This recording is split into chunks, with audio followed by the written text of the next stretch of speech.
policy violence, which were often met by a heavy-handed police reaction, along with sustained efforts to delegitimize the election process. What I'm trying to suggest here is that the COVID-19 pandemic has necessitated a redefinition of fragility. So it's wrong to look at only African countries as fragile. The way Boris Johnson responded to pandemic is in sharp contrast to the way the New Zealand Prime Minister, the lady, who received a lot of applause, the way she responded. So there are some elements of fragility in the way the UK leadership responded to this pandemic. So we need to not only to focus on Africa. There are very interesting statistics which I will be able to share with you during the Q&A. Thank you, Mr. Chair. Thank you very much. Thank you very much, Dr. Rasul, for a very good presentation. I think you have brought us to a lot of knowledge with regard to these concepts: insecurity, fragility, its classifications, and so on and so forth. So thanks so much. Now let me invite the second presenter, who is Dr. Warwa, who will be presenting political instability, terrorism, and foreign intervention. As I said earlier on, Dr. Warwa is a senior lecturer in the Department of Political Science and Public Administration. And his specialization is international relations, as well as Dr. Rasul's specialization is also international relations. So these are experts in the area they are presenting. 10 minutes, please. Thank you so much, Chair.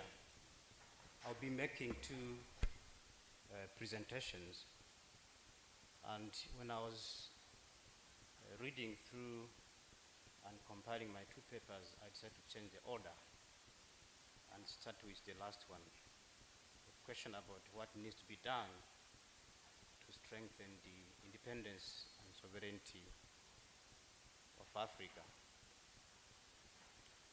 So independence for Africa, this question, what did independence mean for Africa?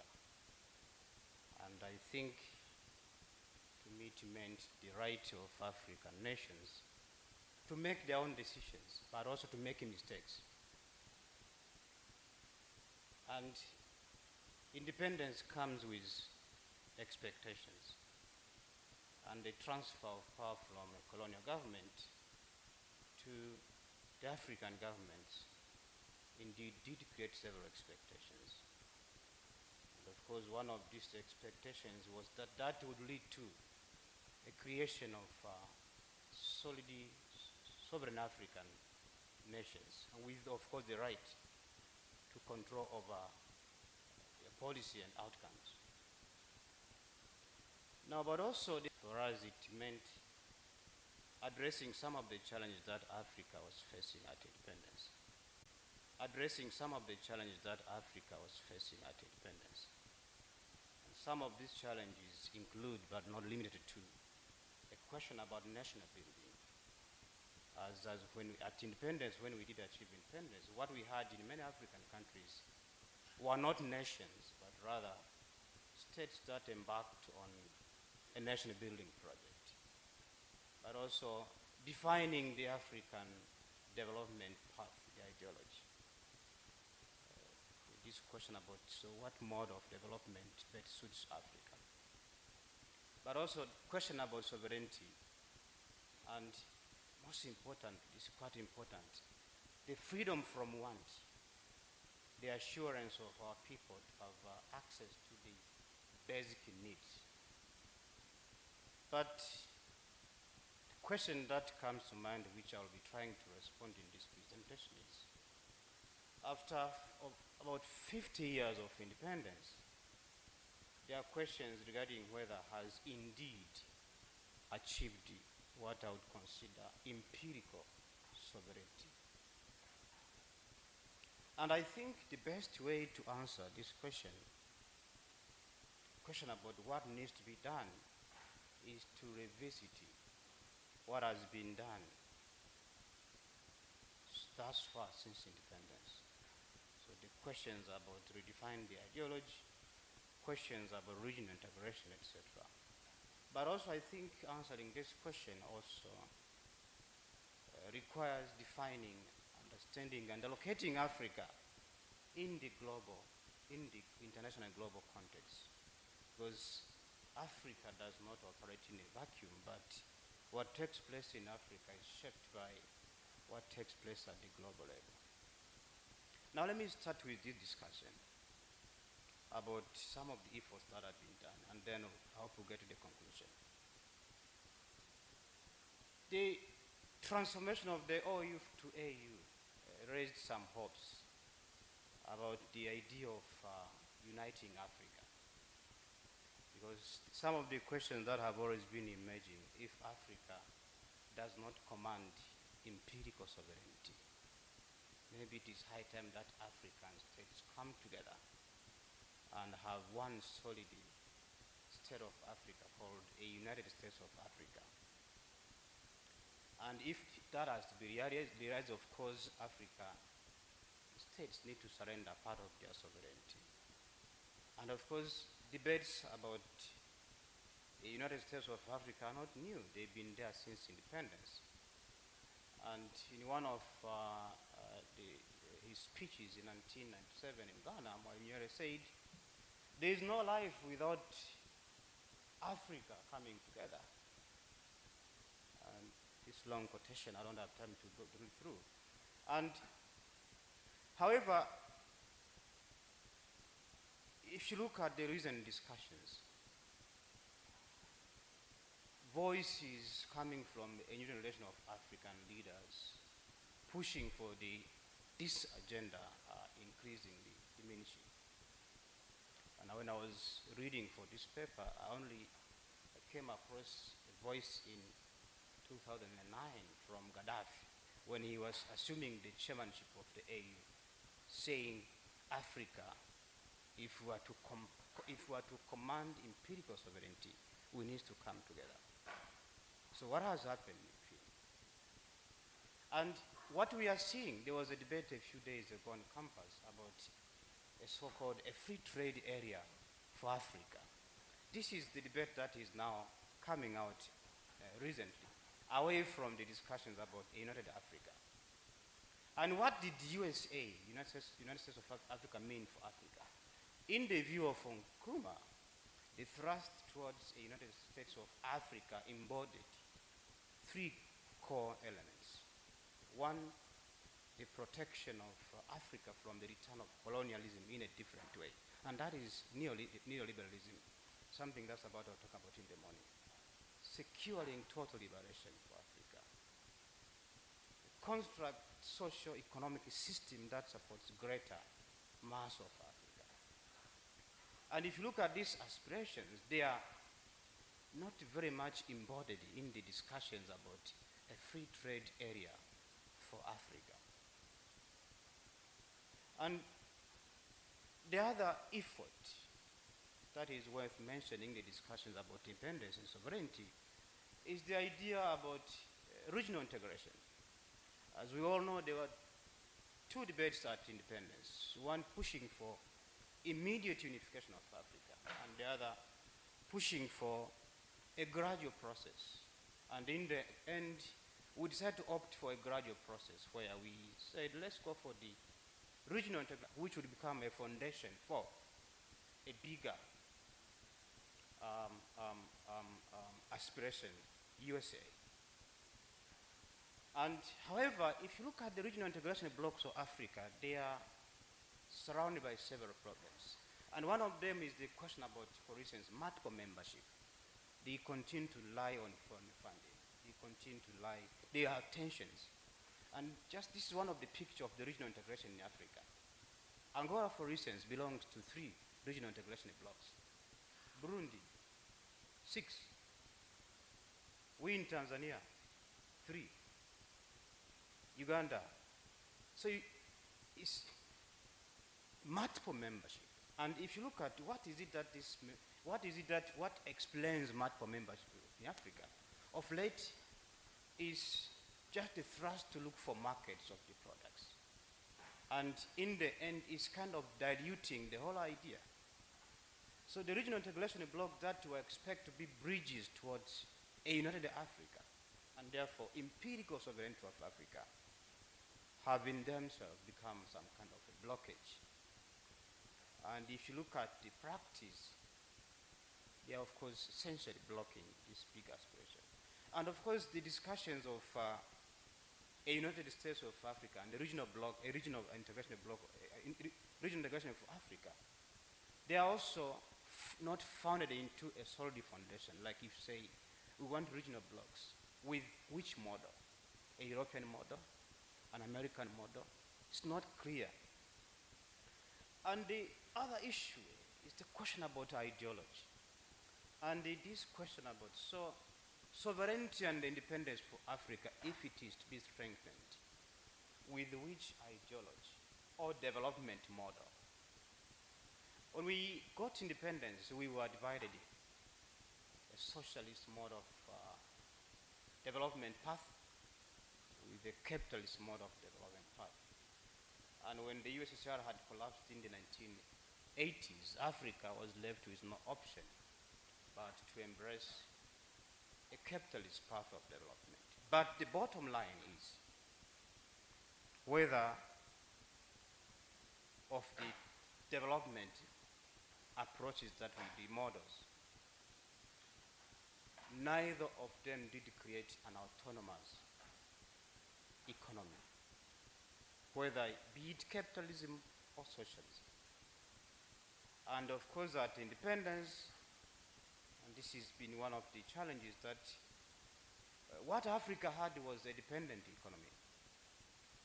And socialism or capitalism did not help us to create an independent economy. And our economy continued being subordinated by external needs and not responding to the internal needs. And this has been a trend. And after about 30 years of we embracing neoliberalism, Africa again is not yet to realize the empirical sovereignty. There are notions about Africa rising again which have not reflected in the lives of the majority. And critics have said that it is high time that we review. And the neoliberal, it's high time that we actually look at it. And one of them says, actually, we in Africa cannot compete with either the East or the West, but we can have our own model. And he thinks community-led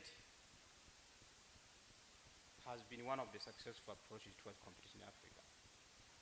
So the question again here is, so what development model works for Africa towards the promotion of empirical sovereignty?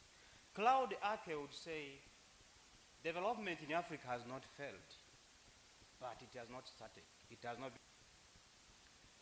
And for me, I think it doesn't matter whether be it capitalism or socialism. The most important 50 years, close to 60 years of independence, it imports about 60% of edible oil with all the big arable land that we have. And Nyerere would say, creating an autonomous economy has nothing to do with the ideology, be it socialism or ism. It's more of a question about nationalism. And the other issue that I want to talk about is the question about a governance crisis in Africa. And several factors explain. Some of them include corruption, political instability, tribalism, autocratic leadership. And these governance-related issues are also threatening the achievement of empirical sovereignty of Africa. And if you look at the trend, after about 50 years of embracing the neoliberal economy and democratic principles, Africa is slipping back. The political space in a good number of African countries is evidence that it's actually shrinking. And the last point that I want to point out is the question about the world order and sovereignty of African states. And I want to mention that if you look at the contemporary world order, It has at least identified 4 characteristics. One, it is in transition from a unipolar to a multipolar. And Farid Zakaria would say we are seeing the rise of the rest. The US continue being powerful militarily, but economically, the other centers of power that have emerged. The rise of the Asian dragons, forces of globalization, but also predominance of the neoliberal ideology. And what does that imply for Africa? The world order has created what I consider problems without passports. And such problems include climate change, nuclear proliferation, terrorism, violent extremism, cyber warfare, illegal migration, etc. And the problems without passport, they require combined efforts of states to address them. And they are in themselves also undermine the sovereignty of African states. So Africa needs to now carefully, amidst these problems, to define its own path. But there are some hopes, and this is my last point in this presentation, that if you look at the world order economically, it provides a room for Africa to breathe, in the sense that now we have room to negotiate with several centers of power that have emerged. It's not the West alone, but the other centers of power that actually provide these opportunities. So I leave it at that in this first presentation, and I move to the second presentation.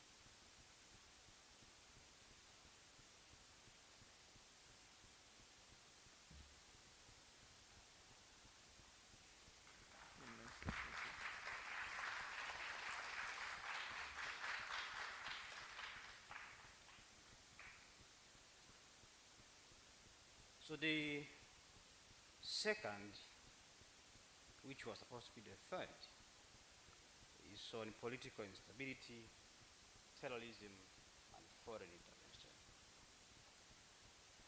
It takes me home, it takes me to the area that I've been looking at for quite some time. And let me start with this famous narrative statement in peace studies, which pretty much explain the discussions about terrorism. It says, no one wakes up in the morning thinking that he's a bad guy.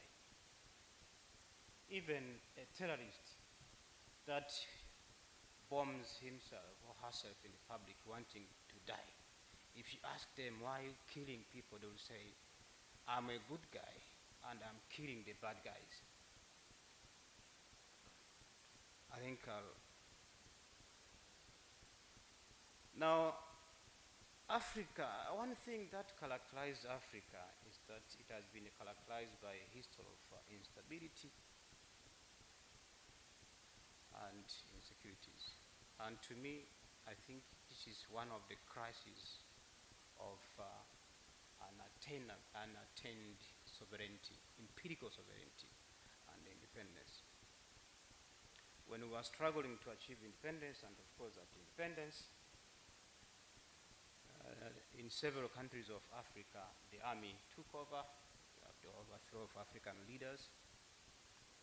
We had the economic crisis of the 1970s that further worsened the problem. And in the 1990s, we were forced to now embrace the neoliberal structure adjustment program principles.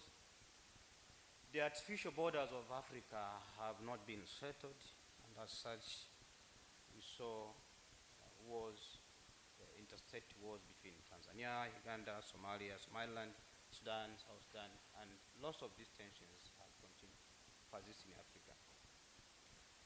But the post-Cold War era has marked a paradigm shift, and what we are seeing now in Africa, quite importantly, is the fact that wars are being fought within states. And one of the new developments that I want to spend some more time talking about it is one of the forms of instability is terrorism. And I must mention that the conflicts and wars in Africa are changing from being ethnic, tribal, to ideological. And Africa, as we speak today, has several active terrorist groups operating. So we can talk about Boko Haram in Nigeria, Al-Shabaab in Somalia, the Sunal Jama, the recent group in Mozambique. And if you look at the global trend, what we are seeing is that there are more and more terrorist attacks happening in Africa. This data from Nigeria, Uganda, Kenya, you can read from the screen. And according to, I think this is even more worrying, according to the recent Global Terrorism Index have indicated that the center of gravity for several terrorist groups, Islamic State for instance, are moving from the Middle East to Africa and slightly to South Asia. And this is, of course, happening despite efforts by African states since September 11 and the world to counter terrorism. And terrorism comes to build up on the already existing problems in Africa. So already existing problems such as poverty, ethnicity, youth unemployment, the question about the youth, the bomb, employment, they are creating a breeding ground for radicalization, recruitment, and nurturing terrorist groups in Africa.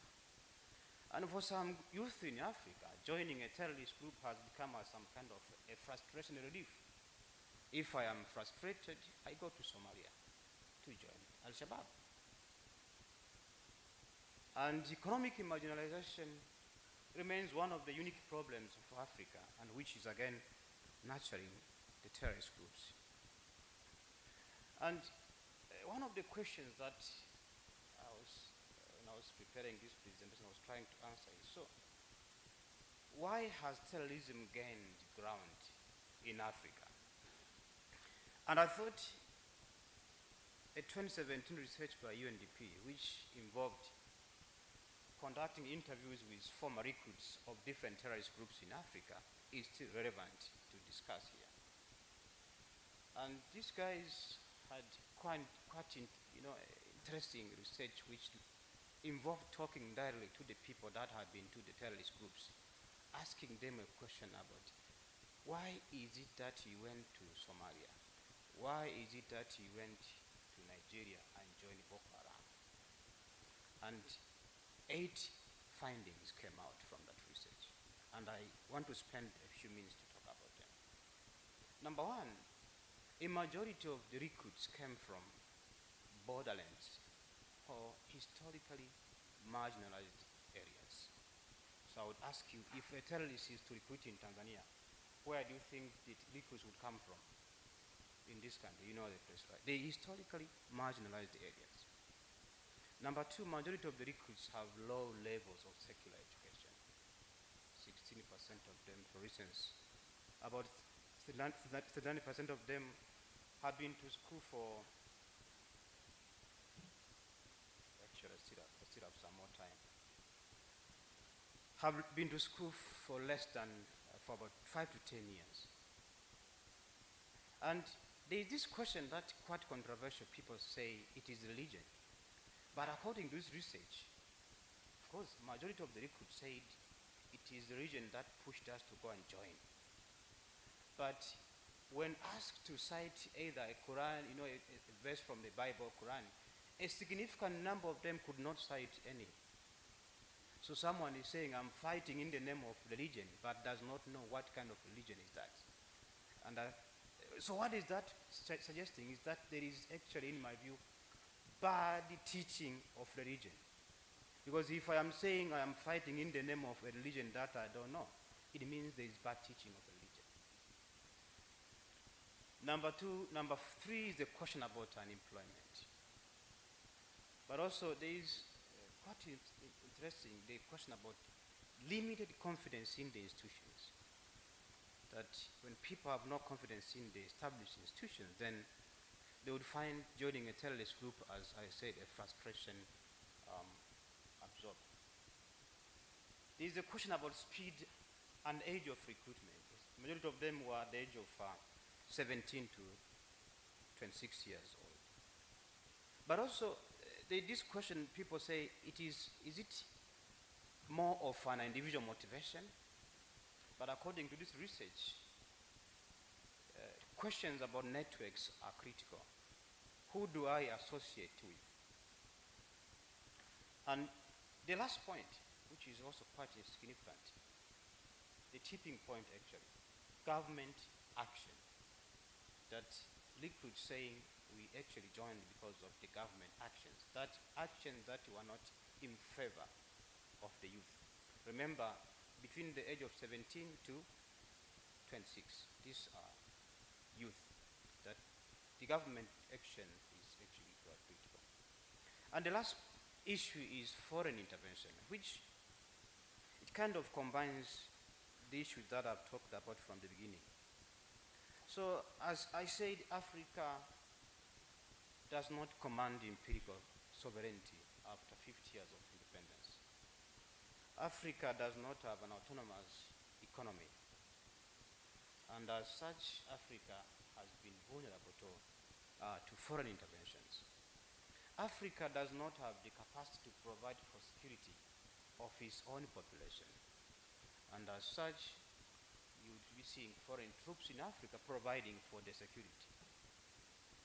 Africa has remained a potential source of raw materials and a market for products coming from abroad, including weapons. And Africa cannot feed its own population. And as such, some of the youth that can't eat, they are now finding a room to go join terrorist groups, and as such, someone else from outside is coming to feed Africa. So in as long as Africa has not been able to command the empirical sovereignty, then foreign intervention has become inevitable. So, asante sana, I'll leave it at that. Thank you so much. Thanks very much, Dr. Warwa, for a brilliant presentation, which had two parts. The first part, of course, you started with the second part instead of the first one, but it was very okay. Now we have a maximum of 20 minutes for discussion. We have been advised by the Secretariat that we should get through this session by 12:30. So please, you are required to go straight to the point. Don't just talk a lot, don't make speeches. I welcome you all for this short discussion so that we can digest the three presentations which have just been presented. Please, ushers, please, can you? Yes?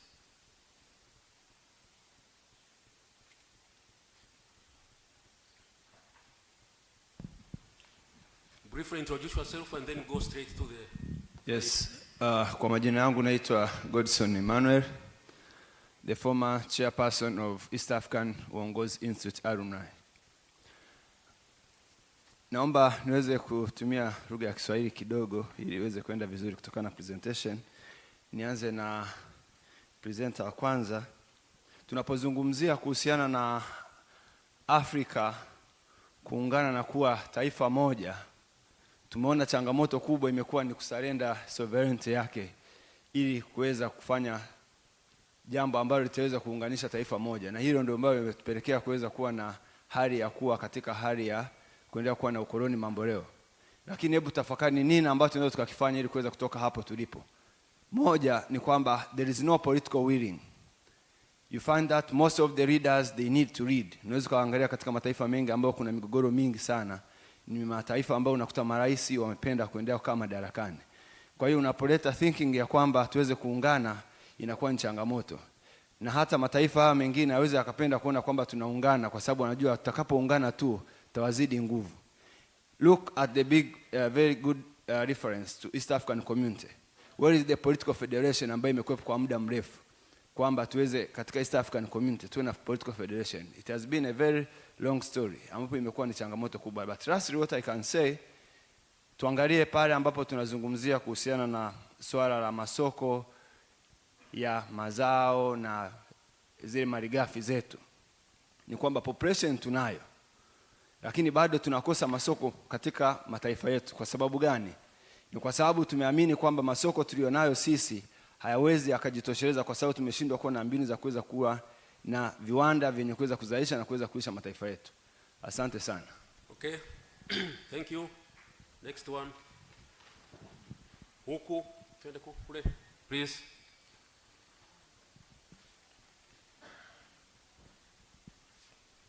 Kwa ufupi, please. Naitwa Nelson Ebong. Labda jina ni geni kidogo kwa sababu mimi ni Mganda, lakini mpenzi sana wa Mwalimu Nyerere. Ndio maana nipo hapa. The second presenter said towards the end of his presentation that Africa cannot feed its own population. Is it true that we cannot feed our own population or feed ourselves? Or is it a mindset that we have adapted because we are told we cannot feed our populations? Africa has one of the best lands, arable land in the world. Lakini kwa nini tusema tuwezi kulishana sisi wenyewe? Is it a mindset or is it a reality? I think it's a mindset. Hiyo ni ya kwanza. Ya pili, we have talked about interstate wars created by the artificial borders. The vice president of, is it Daruso? The young lady said something in her presentation about taking a problem as an opportunity. The bond between Uganda and Tanzania is very strong because of the interstate war. We call ourselves blood brothers. Kwa sababu zaidi wa Tanzania 1500 walikufa Uganda wakati wa kumfukuza Idi Amin. Until now, the oil pipeline was diverted from Kenya and brought to Tanzania because of an interstate war that built a strong bond between two African countries. So vitu vingine ambavyo wageni watatufanyia, tukifikiria kiundani, we can change the same thing they are trying to make a problem for us into an advantage against them. If we have this mindset, I think Africa will move forward. Thank you very much. Okay, thank you very much for that recognition. To our neighborhood. Asante sana. Kwa majina naitwa Kereto, ni mwanafunzi wa mwaka wa pili. Mimi ningependa kwenda kuongea kitu kimoja kuhusiana na presentation about strengthen the independence and sovereignty of African state presented by John presenter there. Ameongelea mambo ya uhuru, na ukiwa unaongelea uhuru wa Afrika ina maana kwamba unaongelea mitazamo watu mbalimbali kutokana na maisha waliokuwa nayo before. Unaongelea miaka 1960 whereby some people appreciate kina Nyerere walivyo struggle na wakasema wamepata flag independent and not economic independent, therefore we are economic dependent. Na leo hii nimekuja kusikia mada ya kwamba tunaongelea how to strengthen the independence of Africa.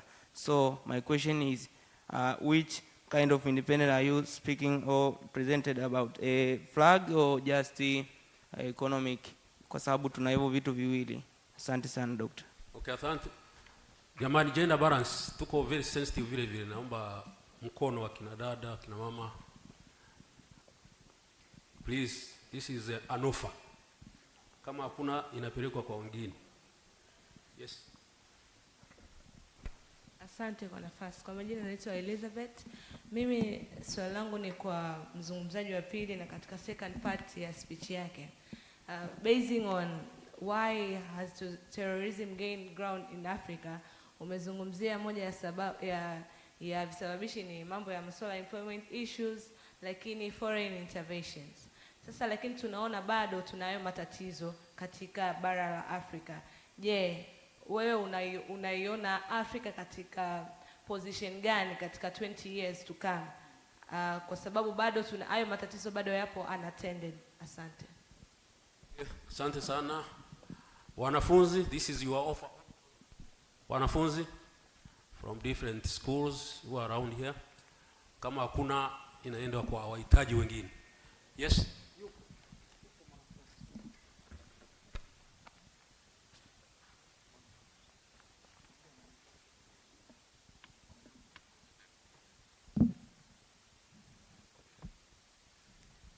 Asante.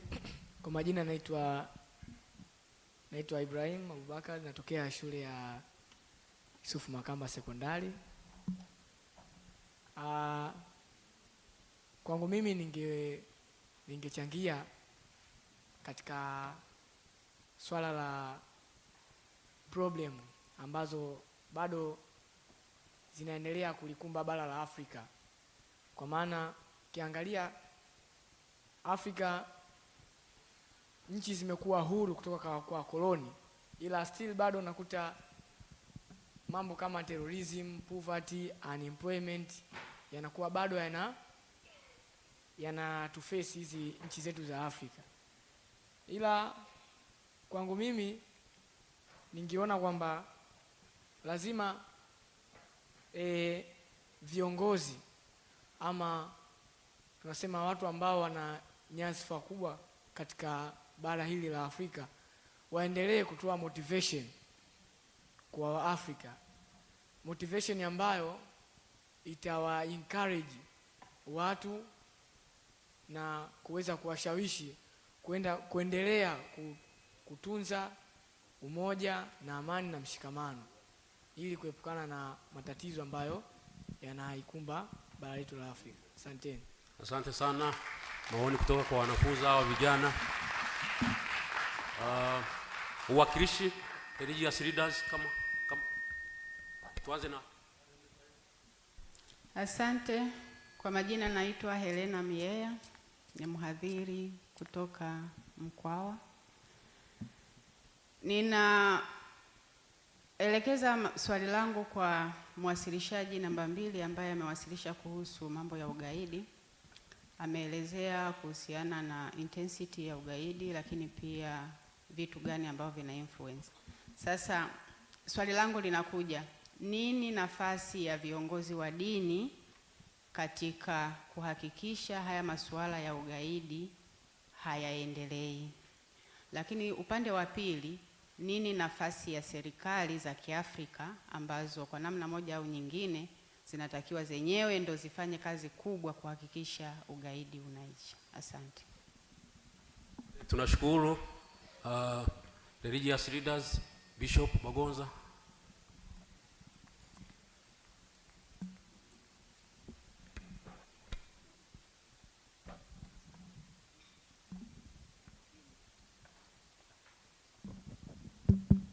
Hii ni kwa kuuliza swali au kuchangia, sio kujibu swali la mwadhiri. Kwenye presentation zote mbili, kwanza niwapongeze kwa level of confidence katika kuwasilisha mlichokuwa mmeandaa. Pongeze sana. Yeah. Something is missing in both presentations, and that's leadership aspect katika mliokuwa mnayazungumza. Bara la Afrika na udhaifu wa mataifa yenyewe yalivyo na matatizo rukuki na ugaidi na kadhalika. You did not dwell very much on the issue of leadership. Na mimi kwangu nafikiri leadership ndiyo source ya fragility, ya terrorism, ya unemployment, ya whatever you may mention. Leadership is crucial. Na kwa Afrika, I stand to be corrected to argue on this. Tuna viongozi wa aina mbili. Tuna viongozi wabaya na viongozi dhaifu. Hatuna kiongozi mzuri Afrika. Viongozi wabaya, bad leaders, na weak leaders, wana interchange kwa namna wanavyo presenti matatizo ya nchi zao, na bad leaders are not necessarily weak leaders, and weak leaders are not necessarily bad leaders, lakini ukiangalia spectrum north to south, west and east, tunakuta manifestation ya leadership kama chanzo cha kutatua matatizo yaliyo katika nchi zao. Kwa hiyo hata terrorism walivyoipresenti presenter wa pili ina fall katika category ya leadership. Kwa hiyo hata lile swali kutoka Mkwawa, role ya viongozi wa dini, actually kwenye presentation viongozi wa dini si watatuzi wa terrorism, ni wasababishi wa terrorism, ni accomplice wa terrorism katika bara letu. Kwa hiyo hatuwezi kuleta suluhisho juu ya swala la terrorism. Ni maoni yangu, lakini napenda kupongeza sana kwa presentation hii. Asante sana Baba Askofu. Profesa Mkandara, umesema una hoja. Viongozi wa siasa watafuata mwakilishi kama yupo. Okay, asante.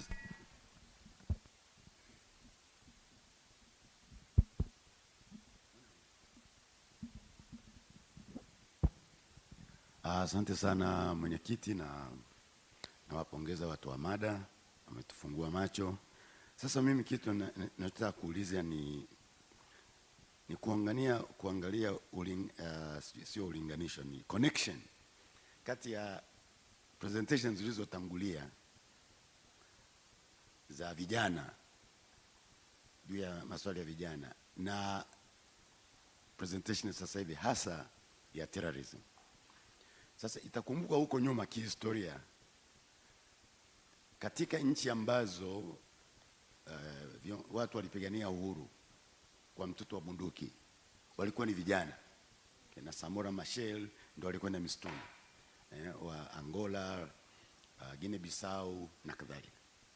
Na utakumbuka kwamba kwa wale ambao wamesoma kitabu cha Amilcar Cabral, Social Revolution in Guinea, kitu kama hicho, anazungumzia kwamba actually the main agents of revolution ambao walipigana vita ni wale aliwaita lumpen proletariat na itinerant traders, ambao walikuwa ni vijana wametoka shule kiasi, hawana kazi, na kazi yao kubwa ilikuwa ni kusambaza bidhaa kutoka sehemu moja kwenda sehemu nyingine, basically kama mamachinga wanavyotembea na sufuria na sahani na kadhalika kutoka mtaa mmoja kwenda mtaa mwingine, kwamba hawa ndio walikuwa vinara wa kuaminika katika vita vyao, na vita vikafanikiwa, wakapata ukombozi. Sasa juxtapose sasa hivi mjadala wa asubuhi tulikuwa tunawaambia wa vijana waende shule, wawe na taaluma, wafanye vizuri, wajiajiri au wasijiajiri, and so on and so forth. Okay. Sasa hivi tunaambiwa kuna hao vijana ambao wanakwenda kwenye terrorism. So many. 16 years old, 17 years old wanaingia huko. Wanakuwa convinced. Sasa hapa chama tawala kinaitwa Chama cha Mapinduzi. Okay. Si ndio? Sasa katika program zake na kila kitu, na hata vyama vingine kuna mapinduzi humo. Hao vijana wanaona mapinduzi katika hiyo asilimia hiyo tunazoonyeshwa hapo, kwamba they find that more attractive, more exciting, more empowering, and maybe there is more future there.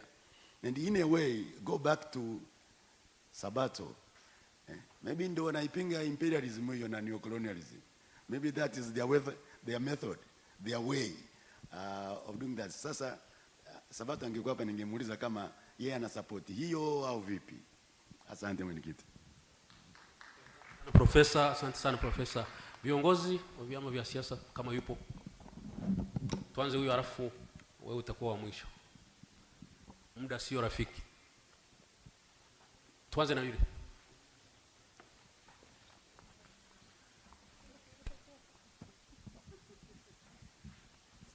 sio haki nikirudi tena, japokuwa nilikuwa pale juu, lakini Profesa Mkandala amegusia kitu cha muhimu sana.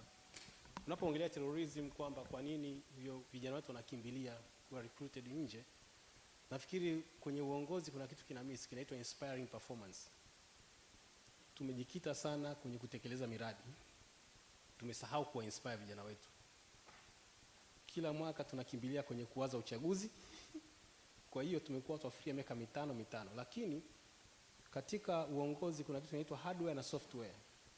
Taifa letu limesahau the software portion. Tumesahau kwamba kinacho drive hardware, ukiona daraja limejengwa, ni software ilitengenezwa kwanza. Software ndiyo ikadesign daraja.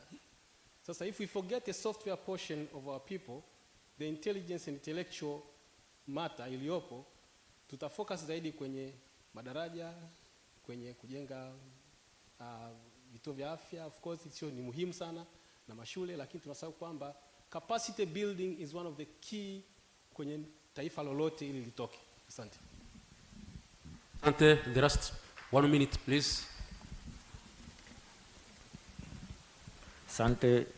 Naitwa Parestico Pastori, ni mhadhiri Chuo Kikuu cha Dodoma.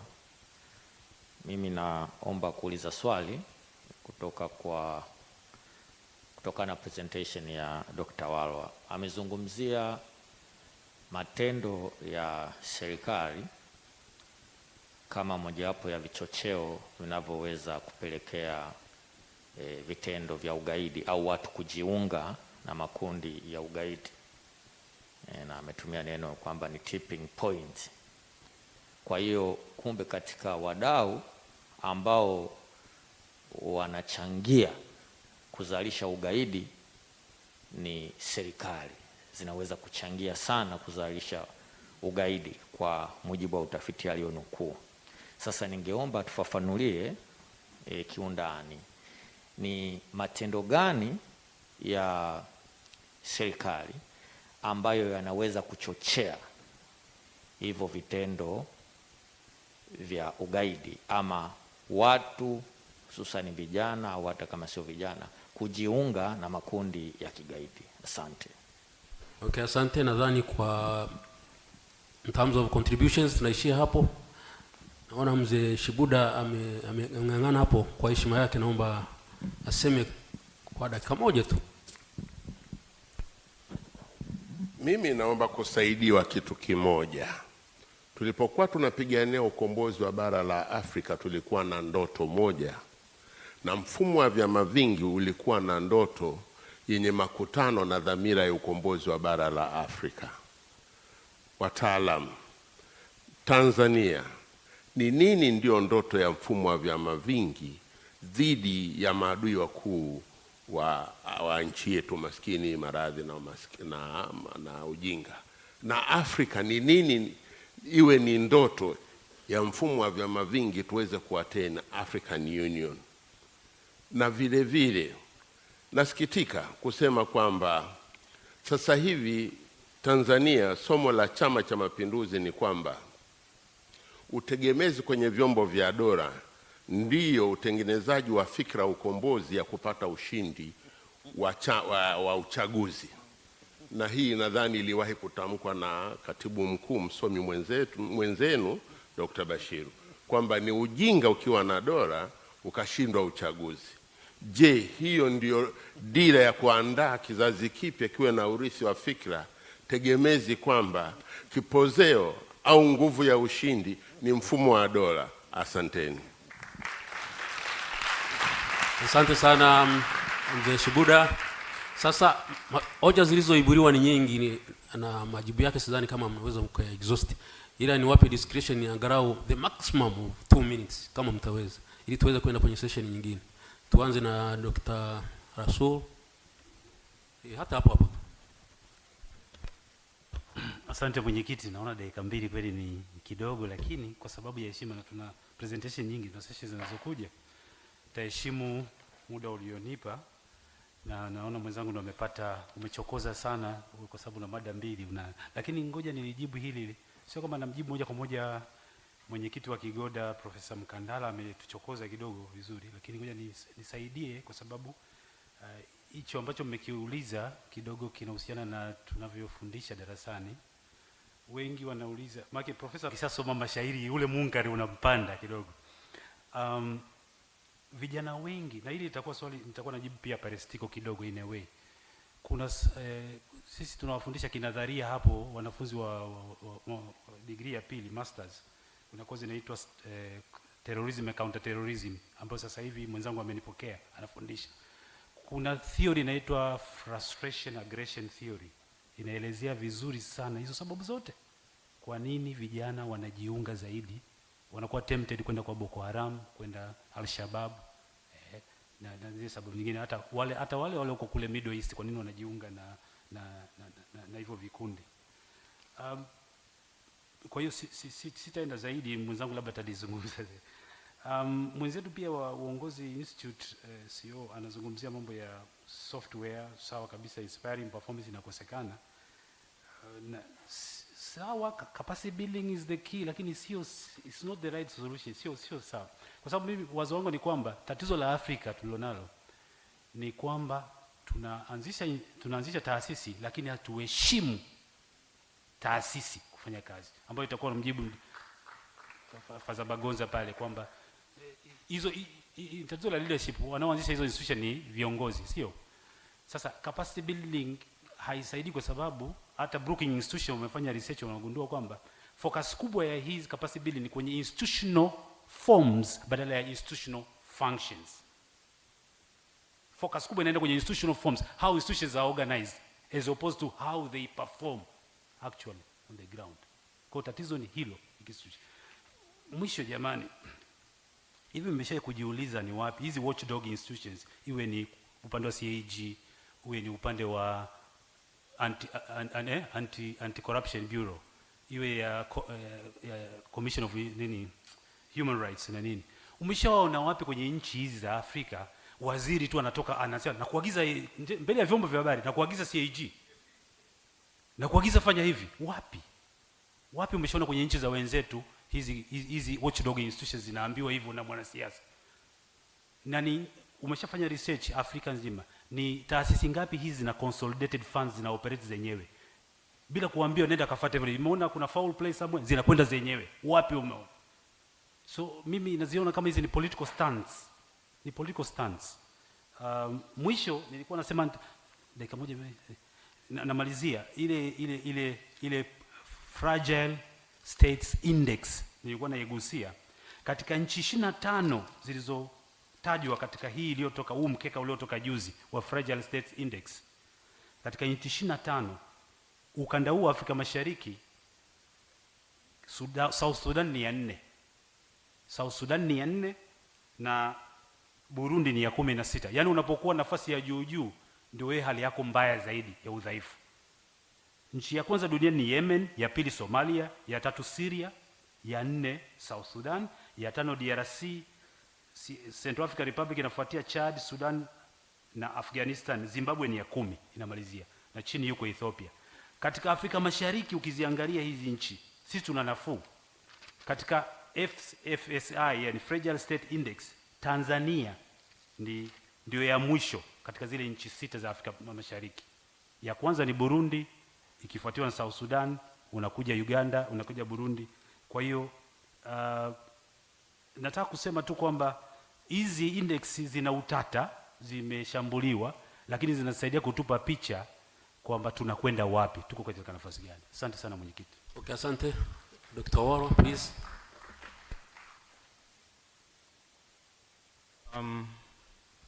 Asante sana mwenyekiti. Kulikuwa na maswali kadhaa yamekuja kwangu. Sasa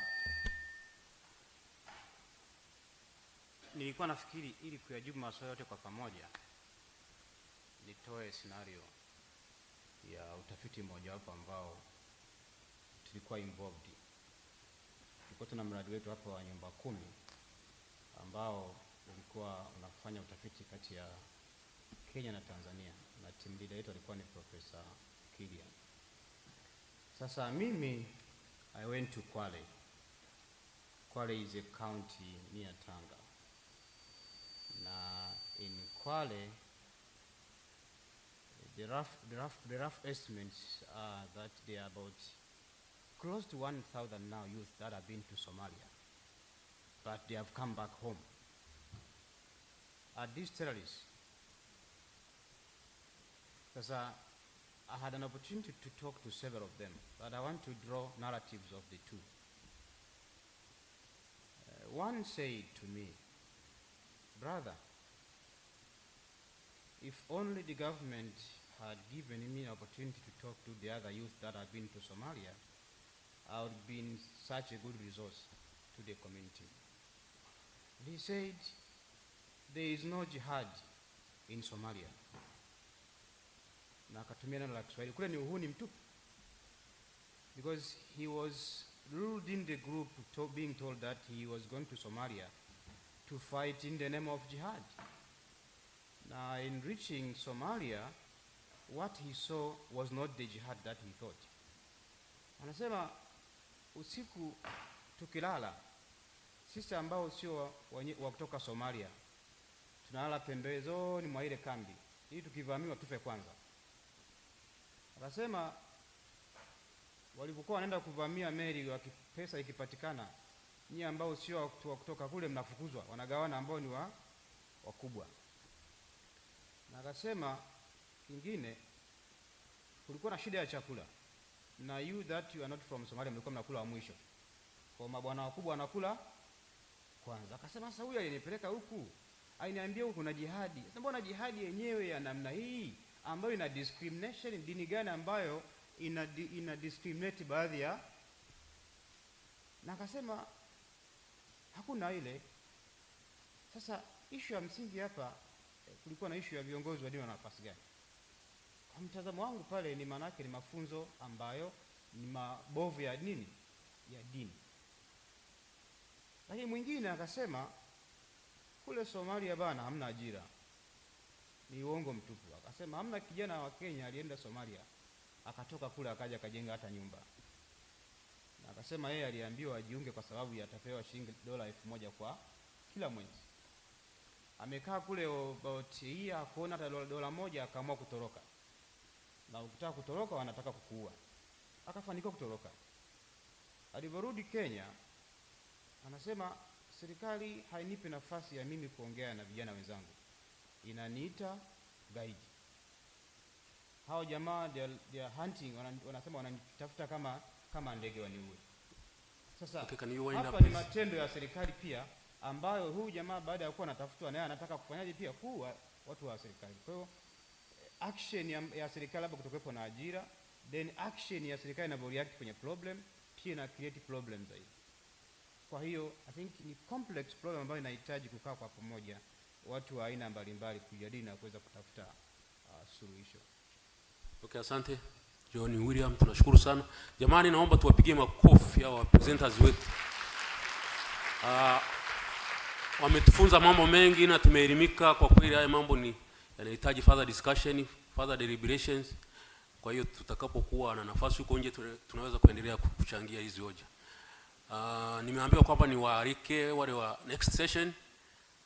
Naomba watu wasitoke nje kwa sababu tunaunganisha hii session then ndo tatoka nje. Kwa hiyo naomba nimuite chair wa next session ambaye ni Ambassador Amina S. Ali, na presenters tunaye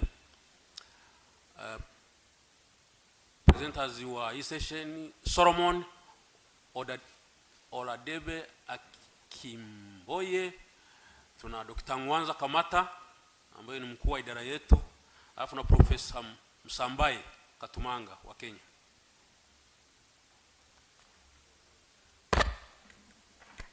Na mimi nawashukuru kwa kunipa nafasi. Asante sana.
Thank you, the presenters.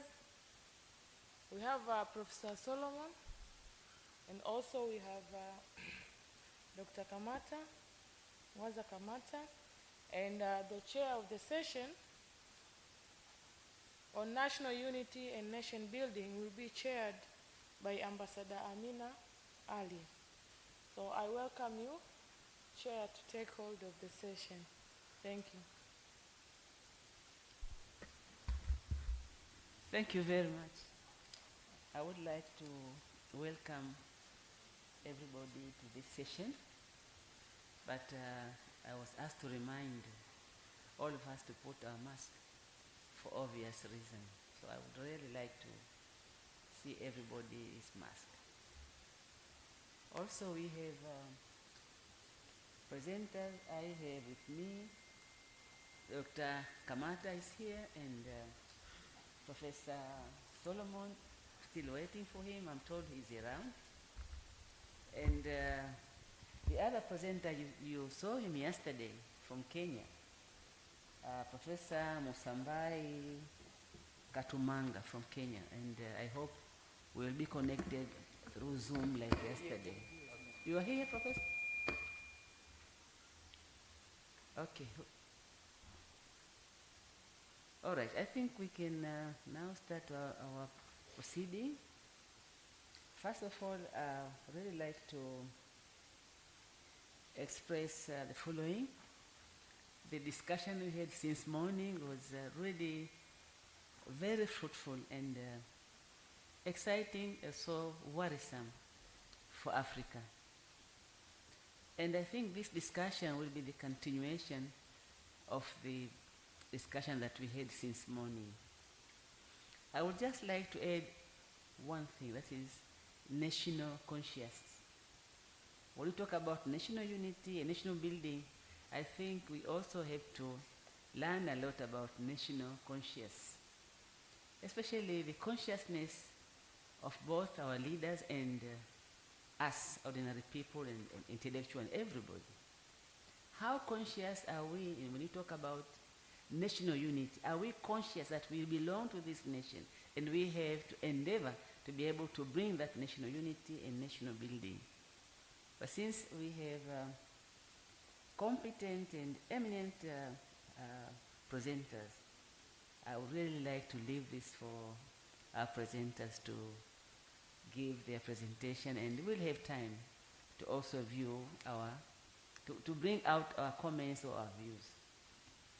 So the title of this session is National Unity and Nation Building. And I have Professor Solomon Akinboy, who is here, and as I said, Professor Mwaza Kamata, and the last one, Professor Katumanga. Therefore, I would really like to call upon the first presenter, Professor Akinboy, to give his presentation. Professor, you are welcome. Thank you.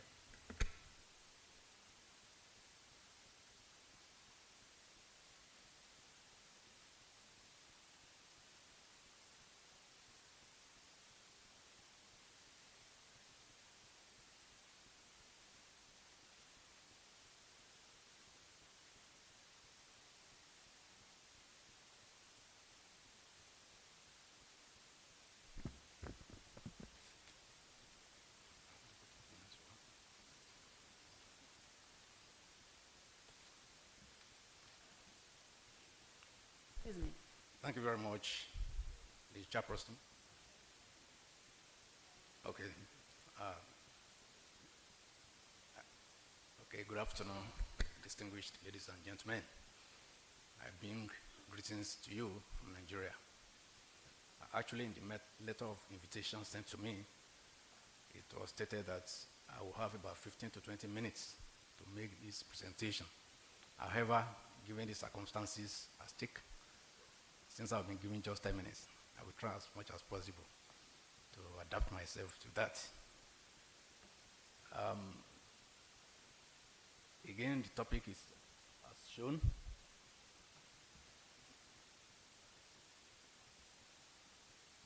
Still states, but but not nations, a reflection on the pervasive crisis of nation building in contemporary Africa. Yes. My introductory remarks states as follows, that among the myriads of challenges that have assailed Africa in contemporary times is the pervasive crisis of nation building, which is a fallout of the failure of successive custodians of the post-colonial states to nurture civil nations of equal citizenship. That's the problematic of the African states. Given this, the paper attempts to unearth why nation building has been problematic in many African countries. And of course, it also seeks to historicize and unravel the contextual drivers of the crisis, and of course, what should be done. It's the problematic of the African states, like I've said, and efforts should be made to see how these multitudinous, multidimensional, multifaceted problems, difficulties, challenges, and encumbrances of the African states could be fundamentally resolved. Therefore, this paper seeks to look into that. And when we look at the legacies of colonial rule as created, it has involved some fundamental challenges to nation building in Africa. Of course, the primary objective of the former colonial powers was to ensure that the economies of the colonial states were bastardized. And as such, they wanted to perpetuate themselves in power. The colonial states and their custodians did not make genuine and fundamental efforts to advance and institutionalize nation building, while colonialism lasted on the continent. Because like I said, their primary motive was to suffocate the economy and bastardize the political structures, which in the first instance they put in place. And so the task of nation building and national integration became the first priority of the emerging leaders after independence. The emerging leaders felt that since the former colonial powers did not institutionalize nation building, the first task before them, the first priority, was to ensure that this was done. And so they devised certain strategies and policies in order to confront these challenges. And of course, there are so many. There are many of them, but I just identified 4 that I feel should be discussed. Of course, during the interaction, I know that some of us will also have to look into some of the other issues that could be regarded as strategies to confront the various identified challenges. And the first one that I identify here is linguistic homogeneization and national language policies. That's very crucial. The promotion of linguistic homogenization became a priority, particularly of certain presidents, radical presidents, I would say, in Africa. And a good example is the man we are honoring, Maluyu Julius Nyerere. He made efforts to indigenize native language. For example, in East African countries, what we found is that we adopted the centralized national language policy, which is Swahili, because it was felt that Swahili was devoid of colonial baggage. And since morning, I've been hearing people speaking the language. It's quite interesting, and I love it. I was using the device to follow up and to understand the various issues that were being discussed. I think it's good to forge that. So Swahili was considered as a language that was devoid of colonial baggage. Mwalimu Julius Nyerere could be considered as the best example of the promotion of linguistic homogeneization in post-colonial Africa. Like I stated, he declared Swahili as a national language. He did not stop at that. He also ensured that he set up the National Swahili Council to promote its use in all aspects of Tanzanian life. That is highly commendable. If you look northward, in Ethiopia, Emperor Haile Selassie, during his time as the head of Ethiopian state, made the language of Amara ethnic group, that is called Amharic, a national language. Indeed, he didn't stop at that. He even banned all other languages in Ethiopia, and that persisted throughout the period of his reign.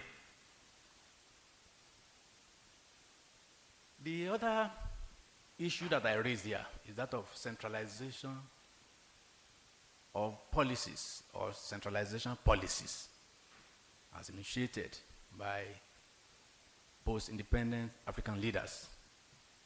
And common to all the immediate post-colonial African statesmen and their successors was the policy of centralization of power.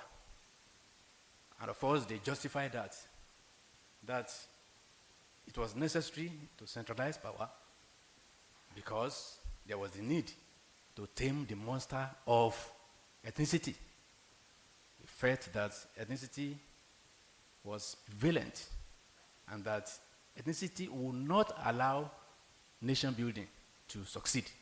Therefore, there was a need to ensure that ethnicity was tamed. The first president of Mozambique, for instance, late President Samora Machel, was quoted as saying, and I quote, "For the nation to live, the tribe must die. For the nation to live, the tribe must die." We know the implication of that. One other issue that should be discussed is that of the Constitution that most of the post-colonial leaders met on ground. This Constitution was manipulated to ensure centralization of power. Again, the issue of federalism, in spite of its inclusiveness, was regarded as anathema to nation building. And as such, most of the leaders did not embrace it. And I want to cite some examples. If you look at the actions taken by some African leaders, I cited some of them here. Mobutu Sese Seko of Zaire abolished the federal system by military fiat because he felt that federalism was not conducive to the situation in his country. Others include President Numeri of Sudan, President Ahidjo of Cameroon, and of course, the late Major General Aguiyi Ironsi of Nigeria, who in 1966, under the instrumentality of Decree number 34, abolished the federalist structure that he met on ground. Of course, that has become history now because a counter coup was staged that led to his assassination. What he wanted was a unitary system of government. which was not conducive in Nigeria. The country is a pluralistic, heterogeneous state. And as such, federalism was considered to be suitable, but he felt that that should not be the case. Of course, that led to his death. Now the other issue, another fundamental point that I've raised here, is that of imposition of one-party system. Casting aside multi-party system, inherited from colonial rule and imposing one-party rule. That was the situation by most post-colonial African leaders. They felt that there was need to ensure that multipartyism that was bequeathed to them was abolished. They felt that for nation building to evolve, for nation building to be successful, there was a need to ensure that only one party system prevailed in their respective states. So one party system was institutionalized to tame factional and ethnic politics, which was considered antithetical to nation building. They considered that ethnic politics was not conducive for nation building. And as such, it's only when a one-party system is evolved that that will be fundamentally addressed. If you look at the situation here again, Nyerere actually considered multi-party system as an aberration in Africa's socio-cultural setting. And he also said that it is antithetical to national unity in Tanzania. That was the position of Julius Nyerere. And that is why you see that those radical African head of states, that time, I've cited some examples here, also embraced one-party system. They discountenanced multi-party system that was foisted on them by the former colonial powers. I cited some other countries like Mali, Niger Republic, Upper Volta, which is today Burkina Faso, Zaire, Ghana, Guinea, and Zambia. All these countries practiced one-party system. Of course, that was not the case in a country like Nigeria. Again, I will constantly make reference to Nigeria. It's my country, and I know that some fundamental issues that we are discussing that are relevant to certain countries in Africa may not necessarily be relevant to us in Nigeria because, again, of the pluralistic nature, because of the heterogeneous nature of the society that we call Nigeria.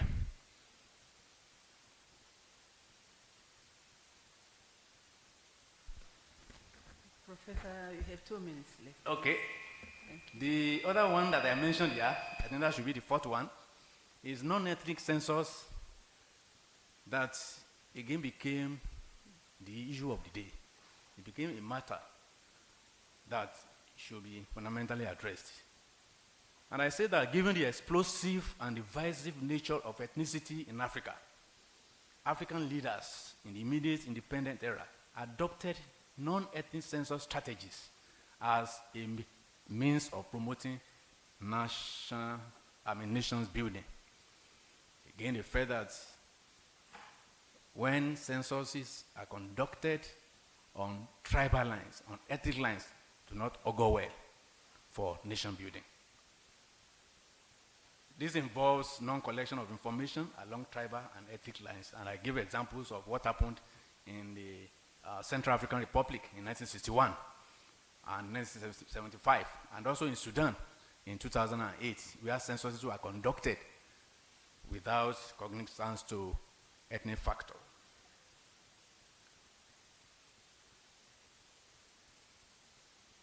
So I want to conclude by addressing, I don't know why that one is not there. what should be done? What should be done? In 1 minute, I said, first of all,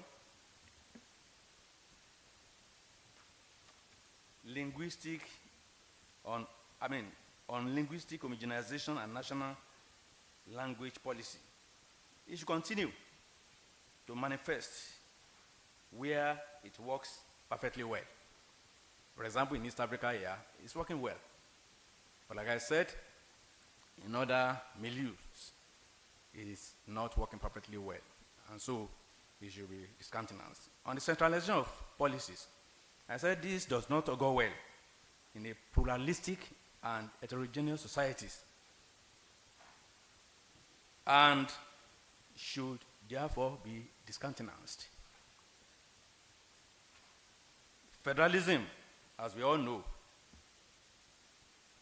caters for unity in diversity and works well in societies and should therefore be embraced. On the imposition of one-party system, I argue that this should no longer be condoned by African countries in order not to deny people of their fundamental rights of belonging and, of course, rights to assemble, to associate, and form political parties. And finally, that censuses should not be based on tribal or ethnic lines. In the final analysis, I propose that to succeed in the nation-building effort, all the indices of economic development, which are virtually absent in Africa, should be fundamentally put in place, and that African countries must have leadership that is transparent and committed to the rule of law. It's very important. I want to end on that note, like somebody argued the other time, that leadership is fundamental. It's crucial. And there's no discussion of this nature that should not address the issue of leadership. And my argument is that for us in Africa to be able to extricate the vicious circle of lawlessness, visionlessness, corruption, mismanagement, misappropriation, political brigandage, economic malfeasance, and all sorts of socio-political and economic maladies or calamities that had consistently and persistently confronted the African state. We should all ensure that only men and women of probity, integrity, credibility, accountability, transparency are the ones that are consistently and persistently entrusted with positions of authority. I thank you. Thank you very much, Professor. Naomba nimwalike sasa hivi Dr. Kamata na yeye aje kutoa presentation kwa sababu ni muhimu sana. Naona vijana wengi wanataka kujua na kama tunazungumza Kiswahili ili na wao waelewe. Asante sana.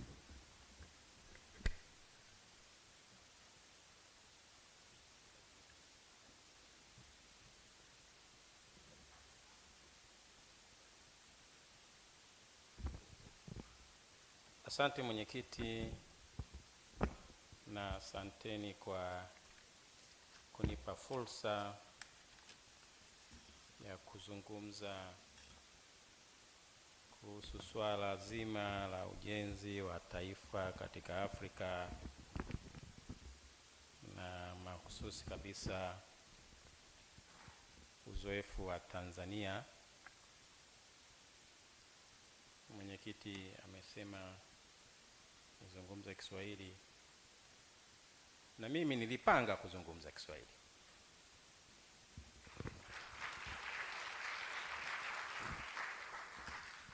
Kwa sababu wengi hapa ni Waswahili, na bahati mbaya mimi nikisema kwa Kiingereza nitasema I was not colonized enough, so my English is not that very good. and I don't feel very comfortable speaking in English, although my talking notes are in English. Sasa niseme hivi kwa sababu muda si mrefu sana.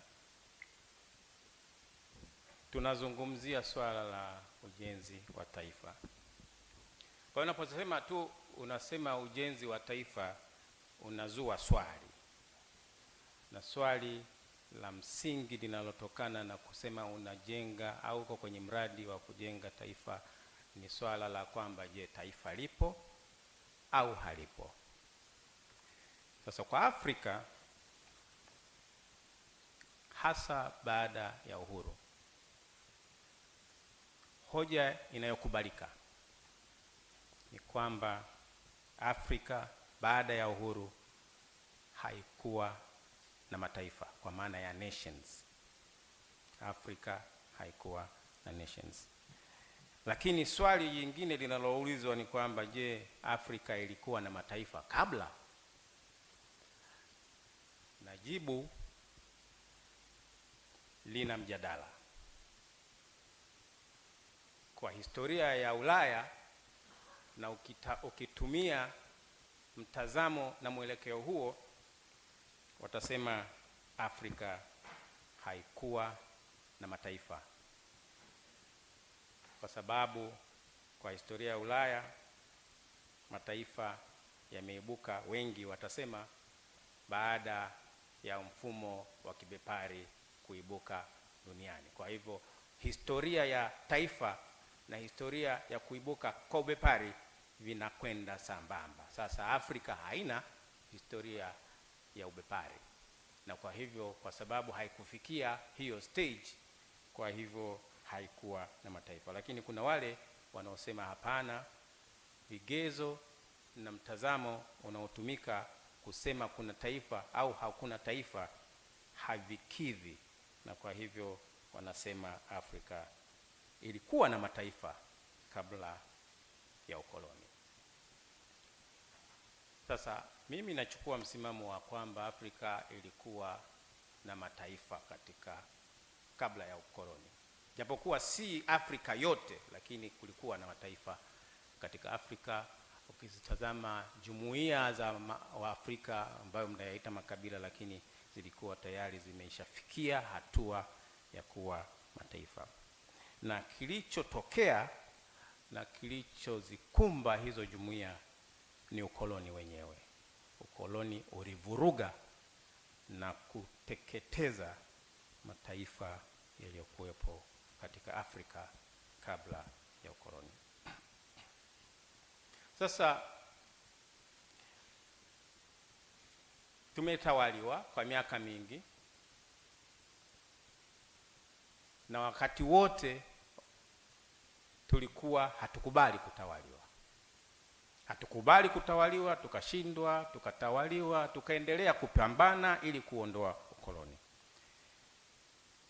Wakoloni walitugawa katika mipaka tunayofahamu leo kwenye mkutano wa Berlin mwaka 1884 na 85, na kutuwekea mipaka ambayo haikujali makabila yanakatwa katikati na kutengwa na kuwa katika nchi tofauti za Afrika. Kwa hivyo Afrika baada ya uhuru inarithi hiyo mipaka ambamo ndani yake kuna makabila.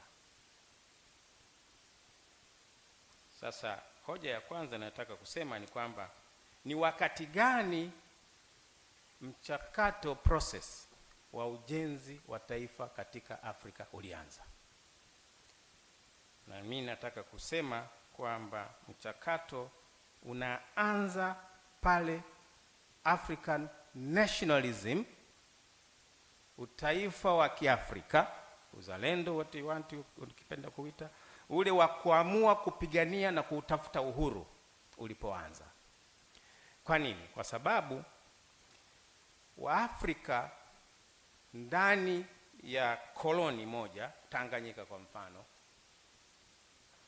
wanabaini kwamba wanaye adui mmoja ambaye kwa jitihada zao na umoja wao ndio wanaweza kumuondoa. Kwa hivyo wito na jitihada za kujenga umoja na mshikamano wenye shabaha ya kuondoa ukoloni zinaanza ndani ya mfumo wa ukoloni kwa jitihada za Afrika kuondoa ukoloni. Kwa hiyo makabila yote ndani ya nchi inaitwa Tanganyika kwa mfano, chini ya ukoloni, wanakuja pamoja kwa ajili ya kupigana dhidi ya ukoloni. Lakini wakati mchakato huo unaendelea wa kutafuta uhuru, baadhi ya viongozi wa vyama vya kupigania uhuru wana mawazo na fikra za taifa baada ya uhuru litachukua sura gani.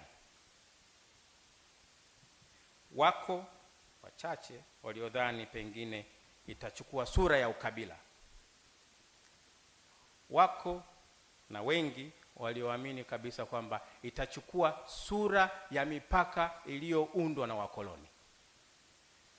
Na wako kina Nkrumah na Nyerere walioamini kwamba inawezekana kabisa kuwa na Afrika yenye sura ya Afrika, kwa maana ya continental state, continental nation, kwa maana ya the African nation.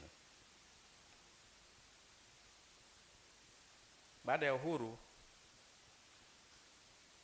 kama alivyosema mwenzangu aliyetangulia kusema, tukajikuta tumo humo katika mipaka iliyoundwa na wakoloni. Sasa kila nchi, kwa hiyo kitu kinachotuunganisha kwanza ilikuwa, nitaita kwa Kiingereza a shared vision na aspiration, kwa maana jambo la pamoja, tamaa, lengo na shabaha za pamoja ambazo zilikuwa ni kupambana na ukoloni. Lakini watu hawakukataa ukoloni kwa sababu tu mzungu anawatawala. Walikuwa na matarajio na matumaini, na matarajio na matumaini yao makubwa ilikuwa ni kwamba maisha baada ya uhuru yatakuwa bora zaidi, na kwa sababu ukoloni ulikuwa ni utawala usio na haki, maisha ndani ya uhuru yatakuwa ya haki zaidi na usawa zaidi. Hiyo ndiyo ilikuwa shabaha na matarajio ya Waafrika walioungana kupigania uhuru. Sasa baada ya uhuru, inategemea sana namna gani viongozi baada ya uhuru walishughulikia hayo matumaini na matarajio. Kule ambako hayakushughulikiwa vizuri mwanzoni kabisa mwa uhuru, yatakuwa yalisababisha matatizo makubwa na kutishia kusambaratika kwa nchi za Afrika. Pengine hali ilikuwa tofauti kidogo katika Tanzania, na nitaka nianze na hilo. Si kwamba matatizo hayakutokea. Baada ya uhuru, matarajio ya wengi wafanyakazi na wakulima na kadhalika yalikuwa makubwa sana, lakini uwezo wa serikali ya jamhuri ya mwanzo kuweza kuyakizi matarajio hayo yote, na wakati huo wakubwa walioshika madaraka wakisha anza kujisahau na kutumia fursa zao kujilimbikizia mali, ilikuwa inaashiria hatari mbele ya safari. Na kwa hivyo jambo lililofanyika wakati wengi wanaanza kupoteza matumaini ni kuyarejesha matumaini ya wengi, ili wabaki na matumaini na kutazama mbele katika miaka mingi au miongo ijayo, kwamba kuna matumaini mbele, kwa maana ya kuwa na shared vision na shared aspiration. Sasa hiyo ilikujaje? Ili nilikuwa lisema mwisho kabisa, lakini inakuja katika sura ya azimio la Arusha. Siku hizi ukilisema wanamlaumu Nyerere amewachelewesha maendeleo, lakini kwa muktadha wa wakati lilipotokea na matatizo yaliyokuwa yanaikumba nchi, ilikuwa ni muhimu sana kurudisha matumaini ya watu, hasa wale ambao walijiona uhuru hauna maana kwao kwa sababu maisha yao yalikuwa hayakubadilika na hawakuwa wanaona kwamba kuna matumaini mbele. Lakini labda nijaribu kujikita katika sababu zilizofanya na kusaidia Tanzania, hususan Tanganyika, kujenga taifa na kwa hivyo kufanikiwa kwa kiasi kikubwa ukilinganisha na nchi zingine katika Afrika. Daktari, na dakika 2 tu. Msemaji aliyetangulia. Daktari, na dakika 2 tu, harakisha kidogo. Sawa sawa. Msemaji aliyetangulia amezungumza habari ya lugha. Sawa kabisa. Tuna bahati tuna lugha ya Kiswahili.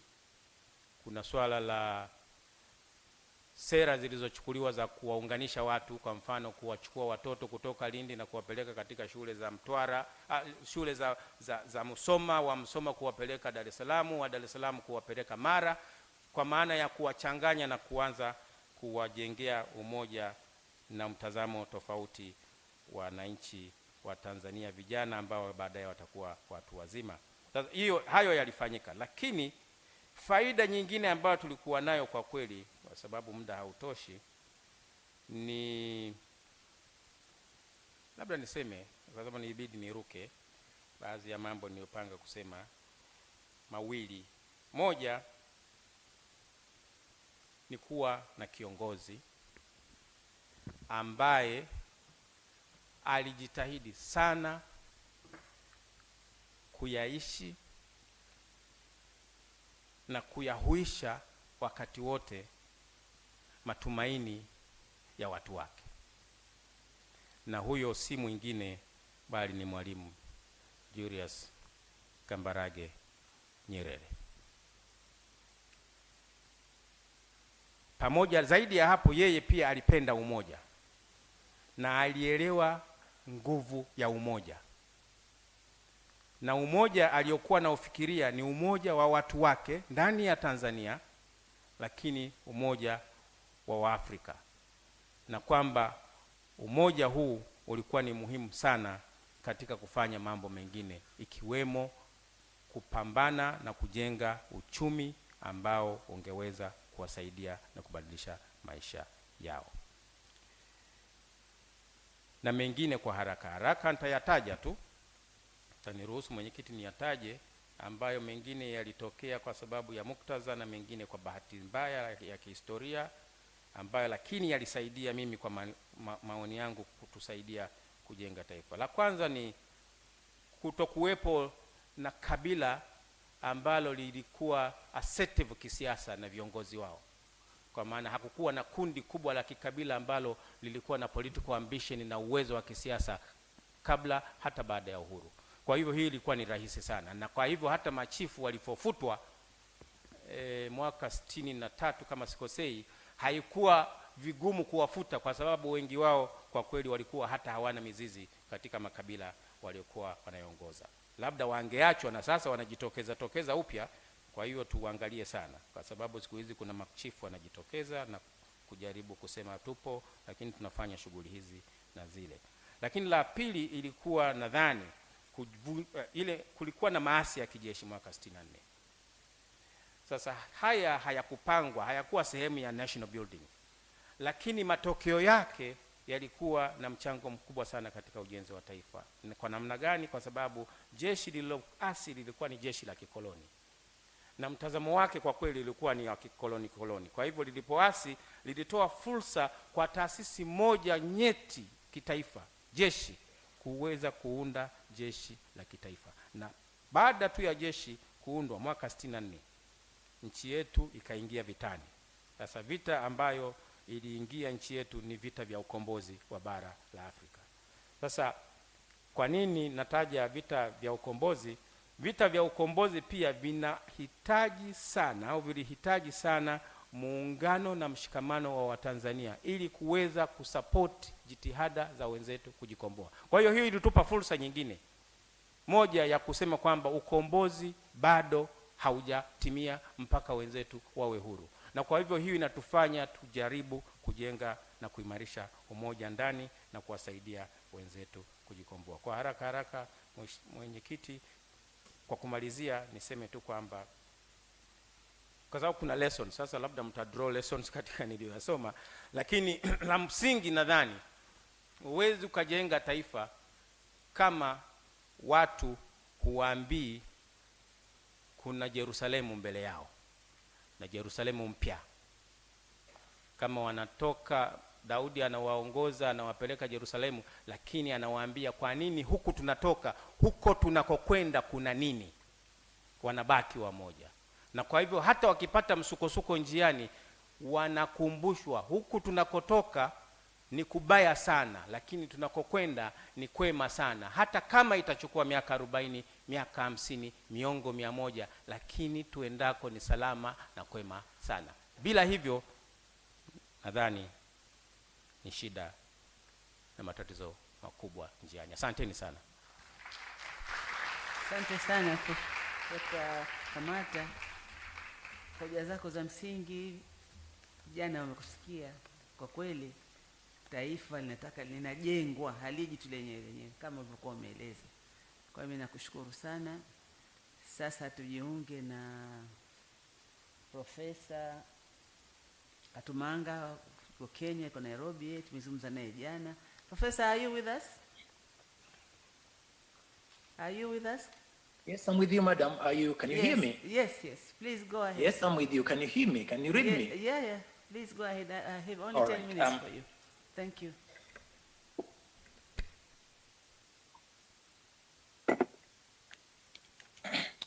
Chair Lady, my brothers and sisters in Tanzania attending these sessions, it's my humble appreciation once again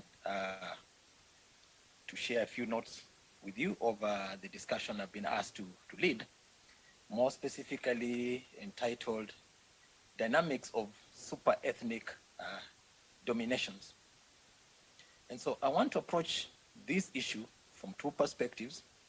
One, in trying to accept the possibility that you can have a super ethnic domination, but then try to look at it in terms of a positive super ethnic domination versus what one would want to look at as a super ethnic domination, which is subjective in nature and therefore dangerous to national development. I also want to append myself to the discussions that my preceding colleagues have raised, a number of them very illuminating, in most cases actually looking like they have basically presented a large part of what I would have wanted to share with you.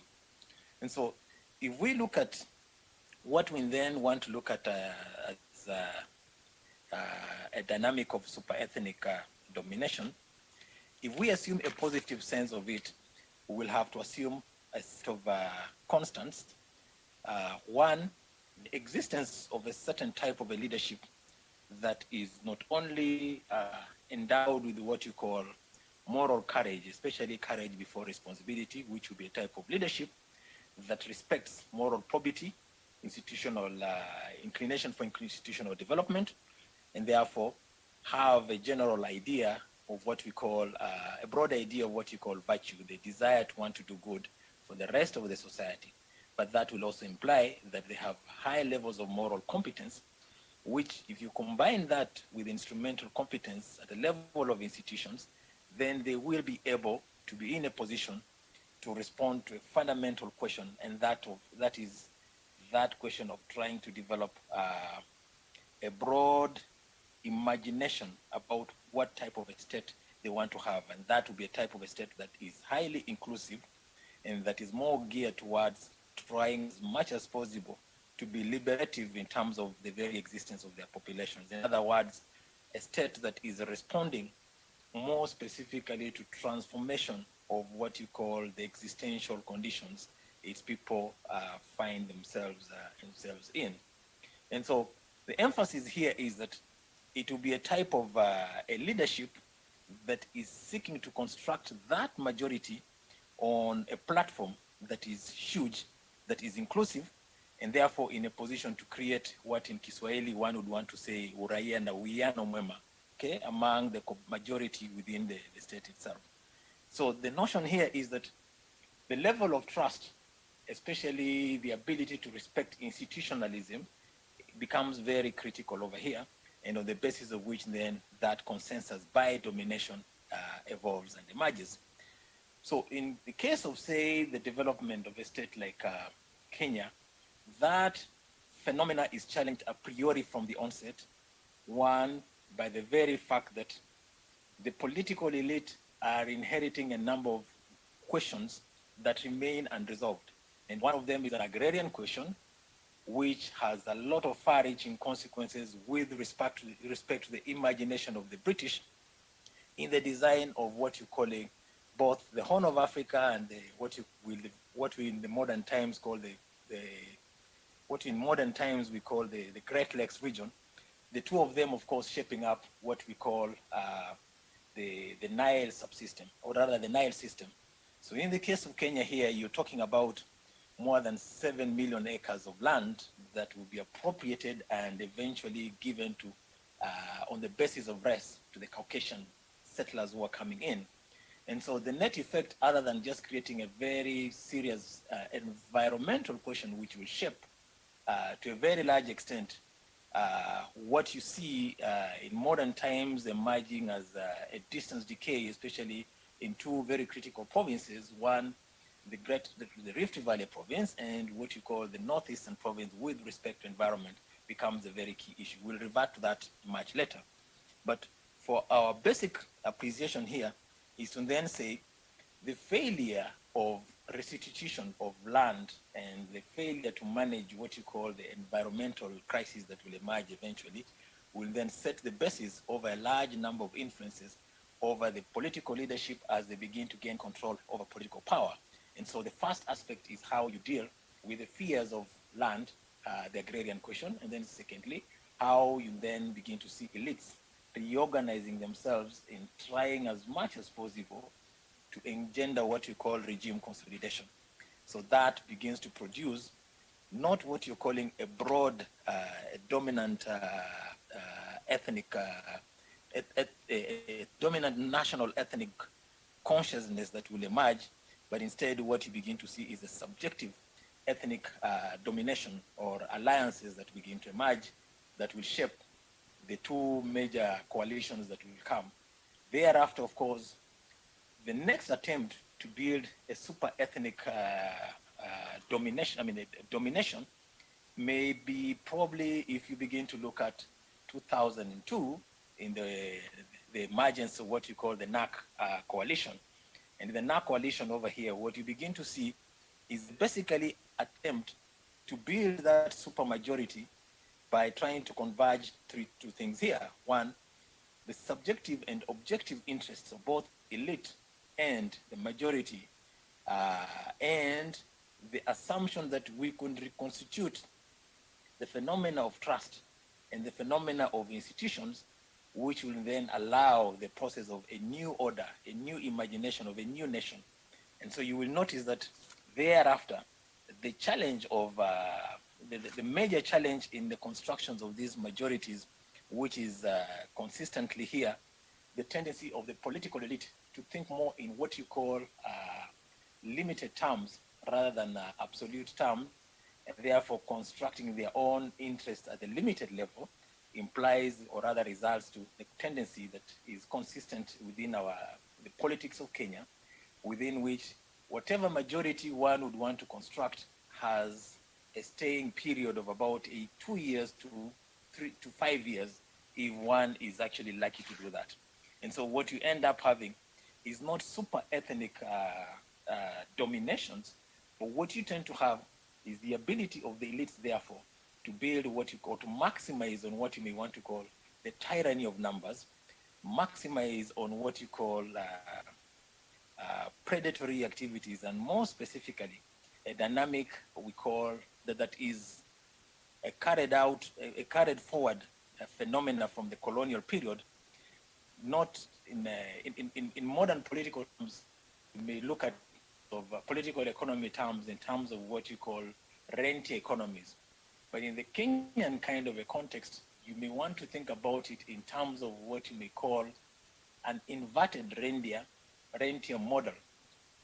So what this type of a model tends to do is that elites are in one way or another facilitated by those in power to access resources by way of adding value, in other words, generating ideas for purposes of predation, and on the basis of which you use those kind of resources to be able to buy and penetrate your ethnic group, and on the basis of that, bring it to marketplace to negotiate on a deal of inclusion or exclusion. So that then leads us to basically try to understand ethnic dominations, to then, especially the subjective ones, to then incline us towards basically aberrations that incline Kenya more towards tensions and threats towards survival, and more specifically to look at them as a strategy, not an irrational one, but essentially ideological, right? Meaningful, symbolic forms or phenomena that are constructed to serve in historical context, circumstances that allow establishment and sustainment of relations of dominations. And these tend to find, of course, meaning within the social psychology of mass behavior. So what you have here is that elites and the way they play politics, the way they mobilize differences, eventually operate on the context within which, I think if we went back to Antonio Gramsci's political economy perspective, you may want to ask yourself a question: how do you construct what we call consent? How do you create consent in a state like Kenya? So here we can think about two dynamics. The first is essentially a phenomena within which the substructure itself is maximized upon at three levels. One is the level we've pointed out to the rentier economy model. Second is the outcomes of those rentier economy activities that allow those who predate on the state to use what we call epiphenomenology to create a phenomena or a semblance or an imagination in a population that shares their language, points of origin and all that, or a province or county for that matter in the current circumstances, to see that kind of a theft as belonging to them. Excuse me, so Professor. you end up having individuals or groups who may predate state Professor, resources, your time is but up, come round please. and make an argument that that is on the behalf Can of you, their Professor, community. can you wind up? So The if time you have, is up. if we take a basic simple. Pardon? Can you wind up? Your time is up. There's So no if you more take time for you, please. that- If they are interested, they will look for you. I mean, they can ask questions later on. But Pardon? now the time is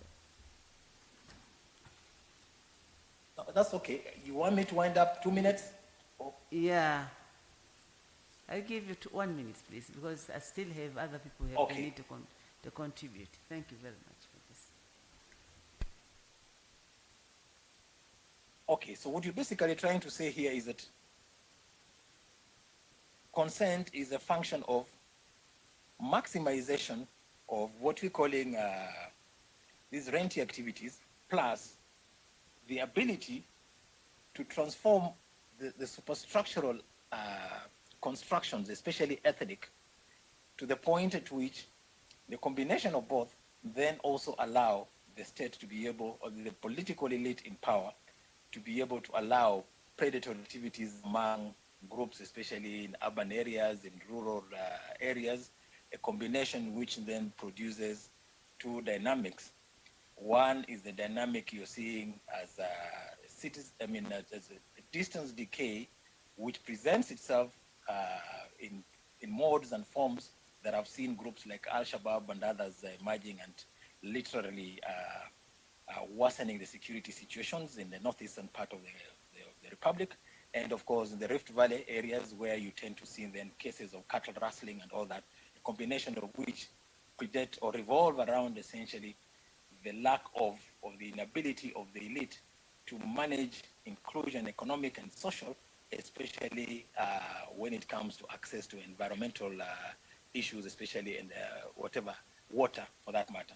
So what you're basically trying to say here is that the whole process of having to control or gain or consolidate political power ensures that the political elite are constantly unable to build consensus that is lasting, but are increasingly characterized by low levels of trust amongst themselves, high levels of deinstitutionalization tendencies, and increasing levels of the use of rather militarization of politics, to the point at which the possibilities, therefore, of having a national dominance that is productive, you end up having increasing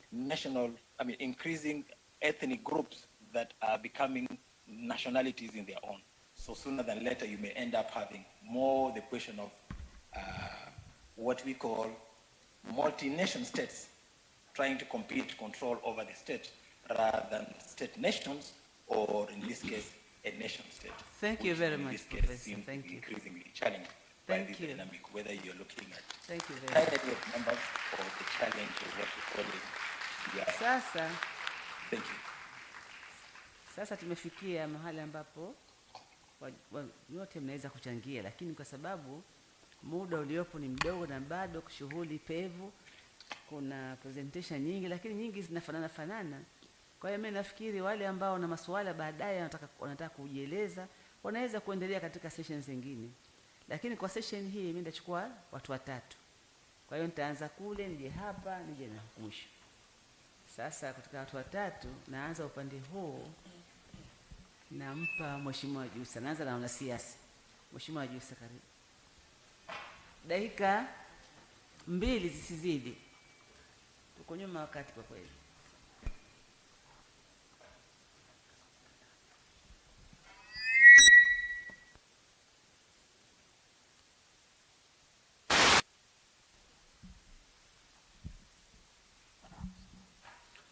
Asante sana Bi Mwenyekiti kwa kunipa nafasi hii adhimu.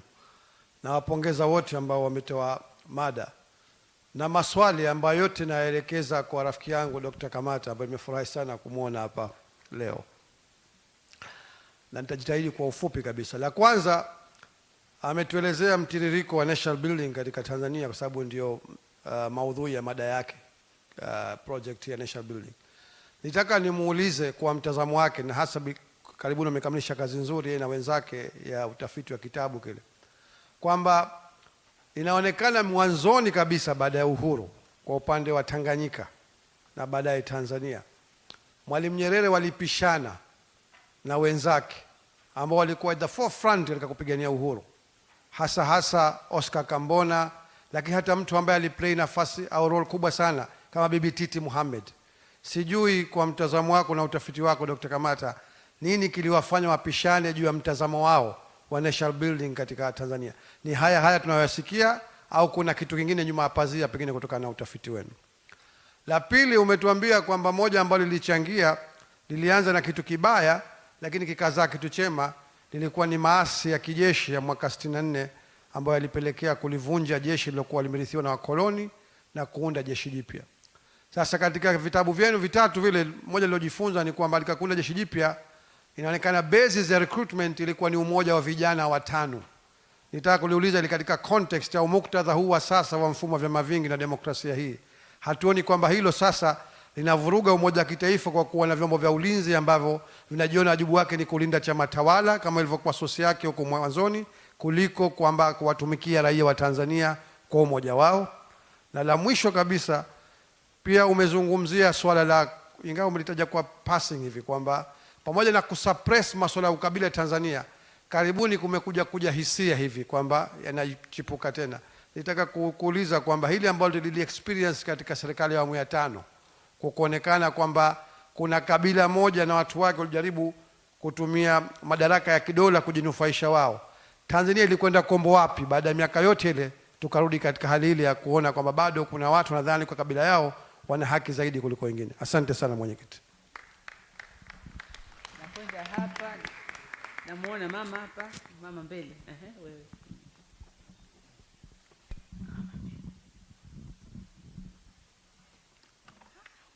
Asante sana kwa nafasi. Naitwa Esna Kivike, member wa Binti Makini Foundation. Mimi nina jambo la kuchangia katika lugha. Kiukweli nina furaha kwa sababu kuna watu walikuwa wamefanya uchaguzi na walichagua viongozi ambao waliwataka wao, si ndio wao ambao walipiga kura. Lakini swali langu ni kwamba, je, lugha inayotumika kwa viongozi wa sasa, swali langu bado linaelekea kwa Dr. Kamata. Je, lugha zinazotumika kwa viongozi wa sasa ni nzuri kwa ajili ya kuikomboa jamii au inapelekea kuvunja umoja wetu? Kwa sababu yangu ya kwanza ni moja. Mtu mmoja ananyanyuka anakwambia kuna ajira milioni 8 zitatoka. Mwingine anakuja anakwambia vijana someni mkijielimisha mkijua kwamba ajira hakuna. Je, ni Yerusalemu mpya ipi ambayo tunaenda kuijenga au tunaenda kuliharibu taifa letu? Asante sana. Natoa nafasi upande huu, kaka hapo ulioko mbele.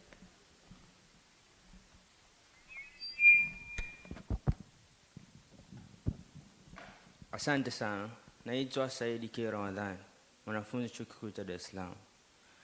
Napenda kutoa mtazamo wangu juu ya ujenzi wa utaifa. Katika swala la lugha, mimi nilichokiona ni kwamba tumejenga kitu ambacho baadaye kimekuja kuwa tatizo kubwa, na hili ambalo ni tatizo ambalo ni sisi wenyewe kama wananchi. Naona sisi kama wananchi tumegeuka kuwa tatizo kulingana na mifumo ambayo tumeiruhusu itawale maisha yetu. Kwa mfano, kupitia hizi lugha hizi zinatumanipulate, zinatuharibu kisaikolojia. Viongozi wetu wanatumia lugha kutuunganisha kupambana na adui tusiyemjua. Lakini pia viongozi wetu wanatumia lugha kutufanya sisi kuwa watawaliwa na wanyonywaji siku mpaka siku.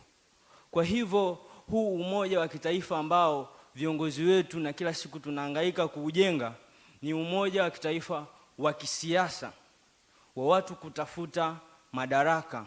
Hata katika ujenzi wa hizi serikali nasema chama fulani kitakapokuwa kimekuwa mshindi, anayekaribia basi aungane na serikali iliyoko madarakani ili kutawala. Kwa hiyo unaona kabisa kwamba umoja wa kitaifa tunaolilia kila siku ni umoja wa kitaifa kwa ajili ya kupata madaraka. Kwa hiyo tuwe makini sana na umoja wa kitaifa tunaojenga. Haya, asante sana jana wetu. Kwa kweli muda sina. Really I don't have time. So I would really like to ask Professor Akinboye if you have any comments, if you want to give points on the comment from the audience.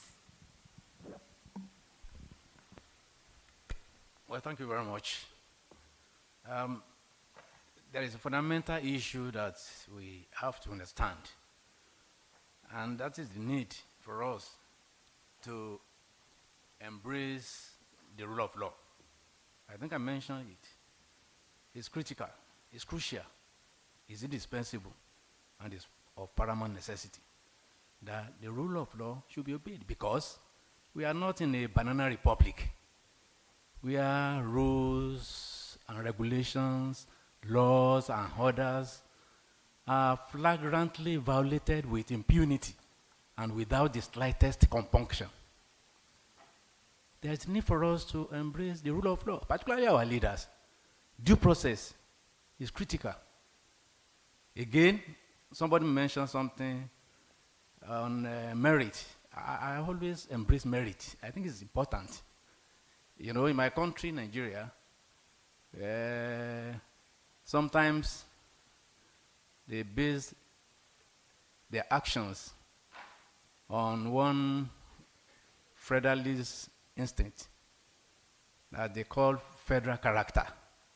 Federal character, whereby you see somebody from one part of the country scoring 50 over 100 in a common entrance exam, and another one scoring 20 over 100. And because of the nature and character of federal character, you have the person that scored 20 admitted. And because you have so large a number in terms of those that scored higher in other parts of the country. Some of them are not admitted. I believe, and very strongly too, that in all circumstances, if we want equity and justice, there is need for us to embrace merit. Merit should not be sacrificed on the altar of political expediency and parochial exigency. Thank you very much. Thank you very much. Professor. Thank you very much. Let me call upon the Parliament. 2 minutes.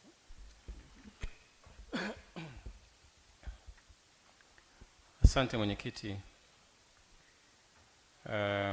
Nianze na lugha.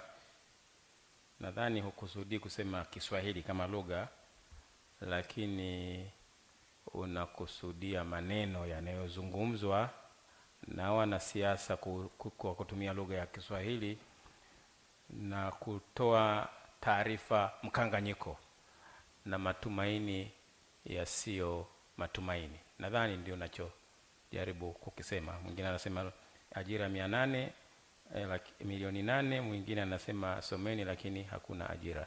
Sasa Yerusalemu umetumia hiyo kwamba inakupa hiyo imagination ya baadaye na matumaini ya baadaye. Sasa hayo matumaini lazima yatengenezwe na kila mtu ayaone na atumainie kwamba siku zijazo mambo yatakuwa mazuri. Na niseme tu kwamba haifanyiki sana, na kama inafanyika haifanyiki vizuri. Hakuna vision ambayo kijana anaweza akajipicture kwamba baadaye miaka 10, 20, 30 ijayo itakuwaje. Kwa sababu matumaini ni kitu hicho. Kuna mambo ya wakati wa muda mfupi ambayo kwa kweli matumaini yake yanakuwa sio makubwa kama ambayo mimi nayakusudia, kwa maana ya kuwaweka watu pamoja wakiwa na matumaini ya maisha mazuri siku za baadaye. La ukabila na kabila moja, haya ndio yanasemwa kuhusiana na awamu ya 5. Unazungumza kinasukuma gang.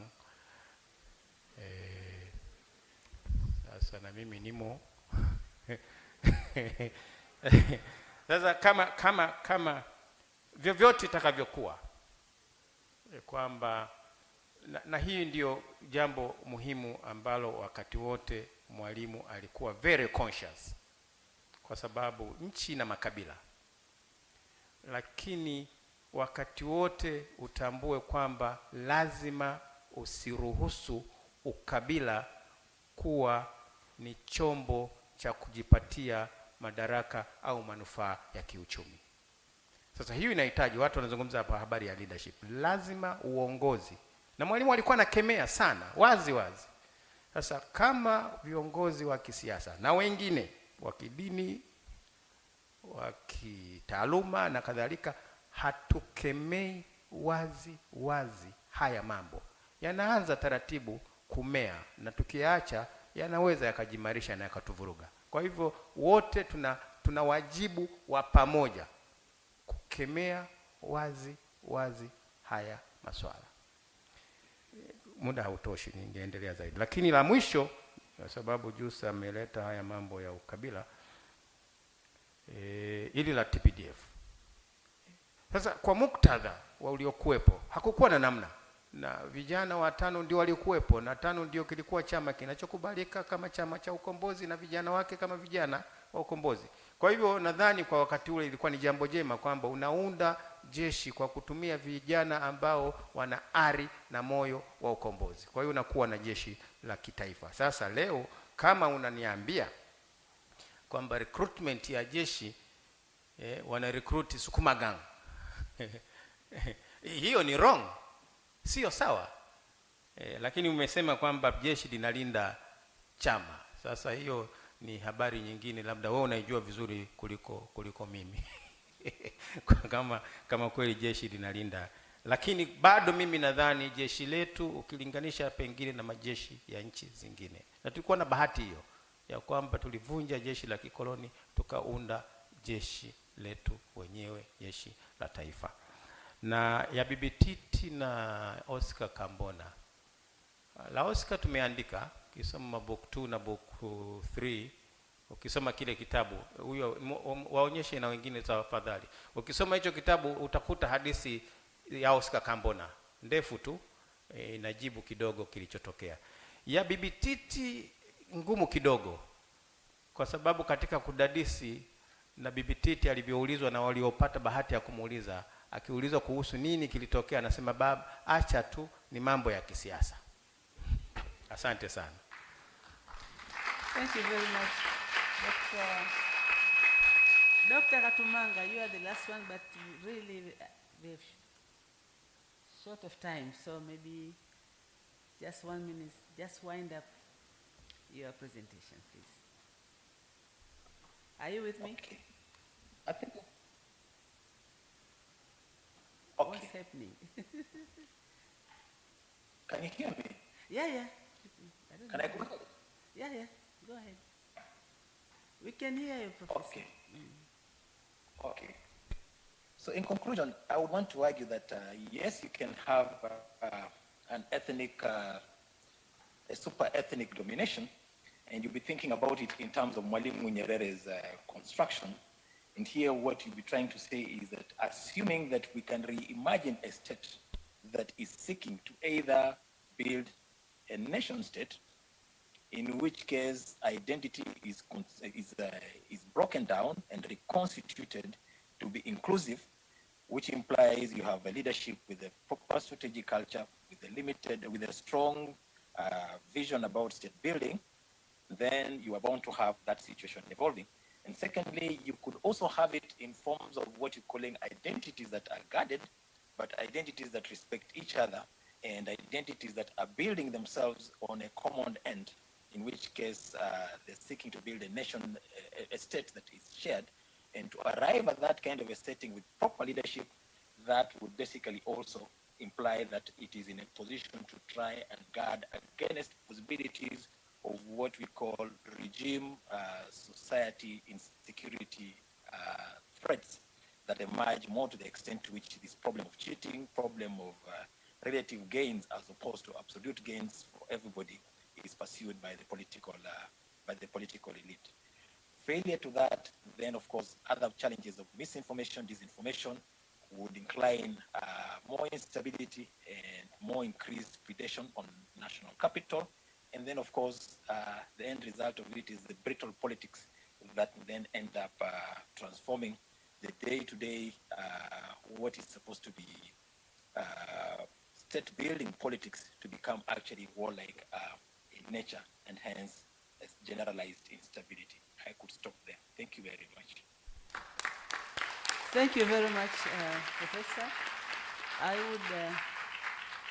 I would like to take this opportunity at this moment to thank Professor Solomon from Nigeria, our brother, Professor Katumanga, and also our dear brother, Dr. Kamata, for the wonderful presentation. Naomba niwashukuru nyote mliokuwa hapa kwa kuchangia vile vile, ingawa muda mdogo, lakini na imani kama session nyingine mtapata nafasi, wale ambao mtakuwa excited zaidi kuendelea na mada hizi zinazokuja ambazo zinalingana, mnaweza kupenyeza hoja zenu mle. Naomba niwashukuru viongozi wote waliotayarisha hii session yetu. Nawashukuruni sana, na hapa ndio mwisho wa session yetu. Tutaendelea baada ya kupewa maelekezo mengine. Mimi hapa nafunga rasmi, tuelekee tena kwenye shughuli nyingine. Asanteni sana. Thank you very much.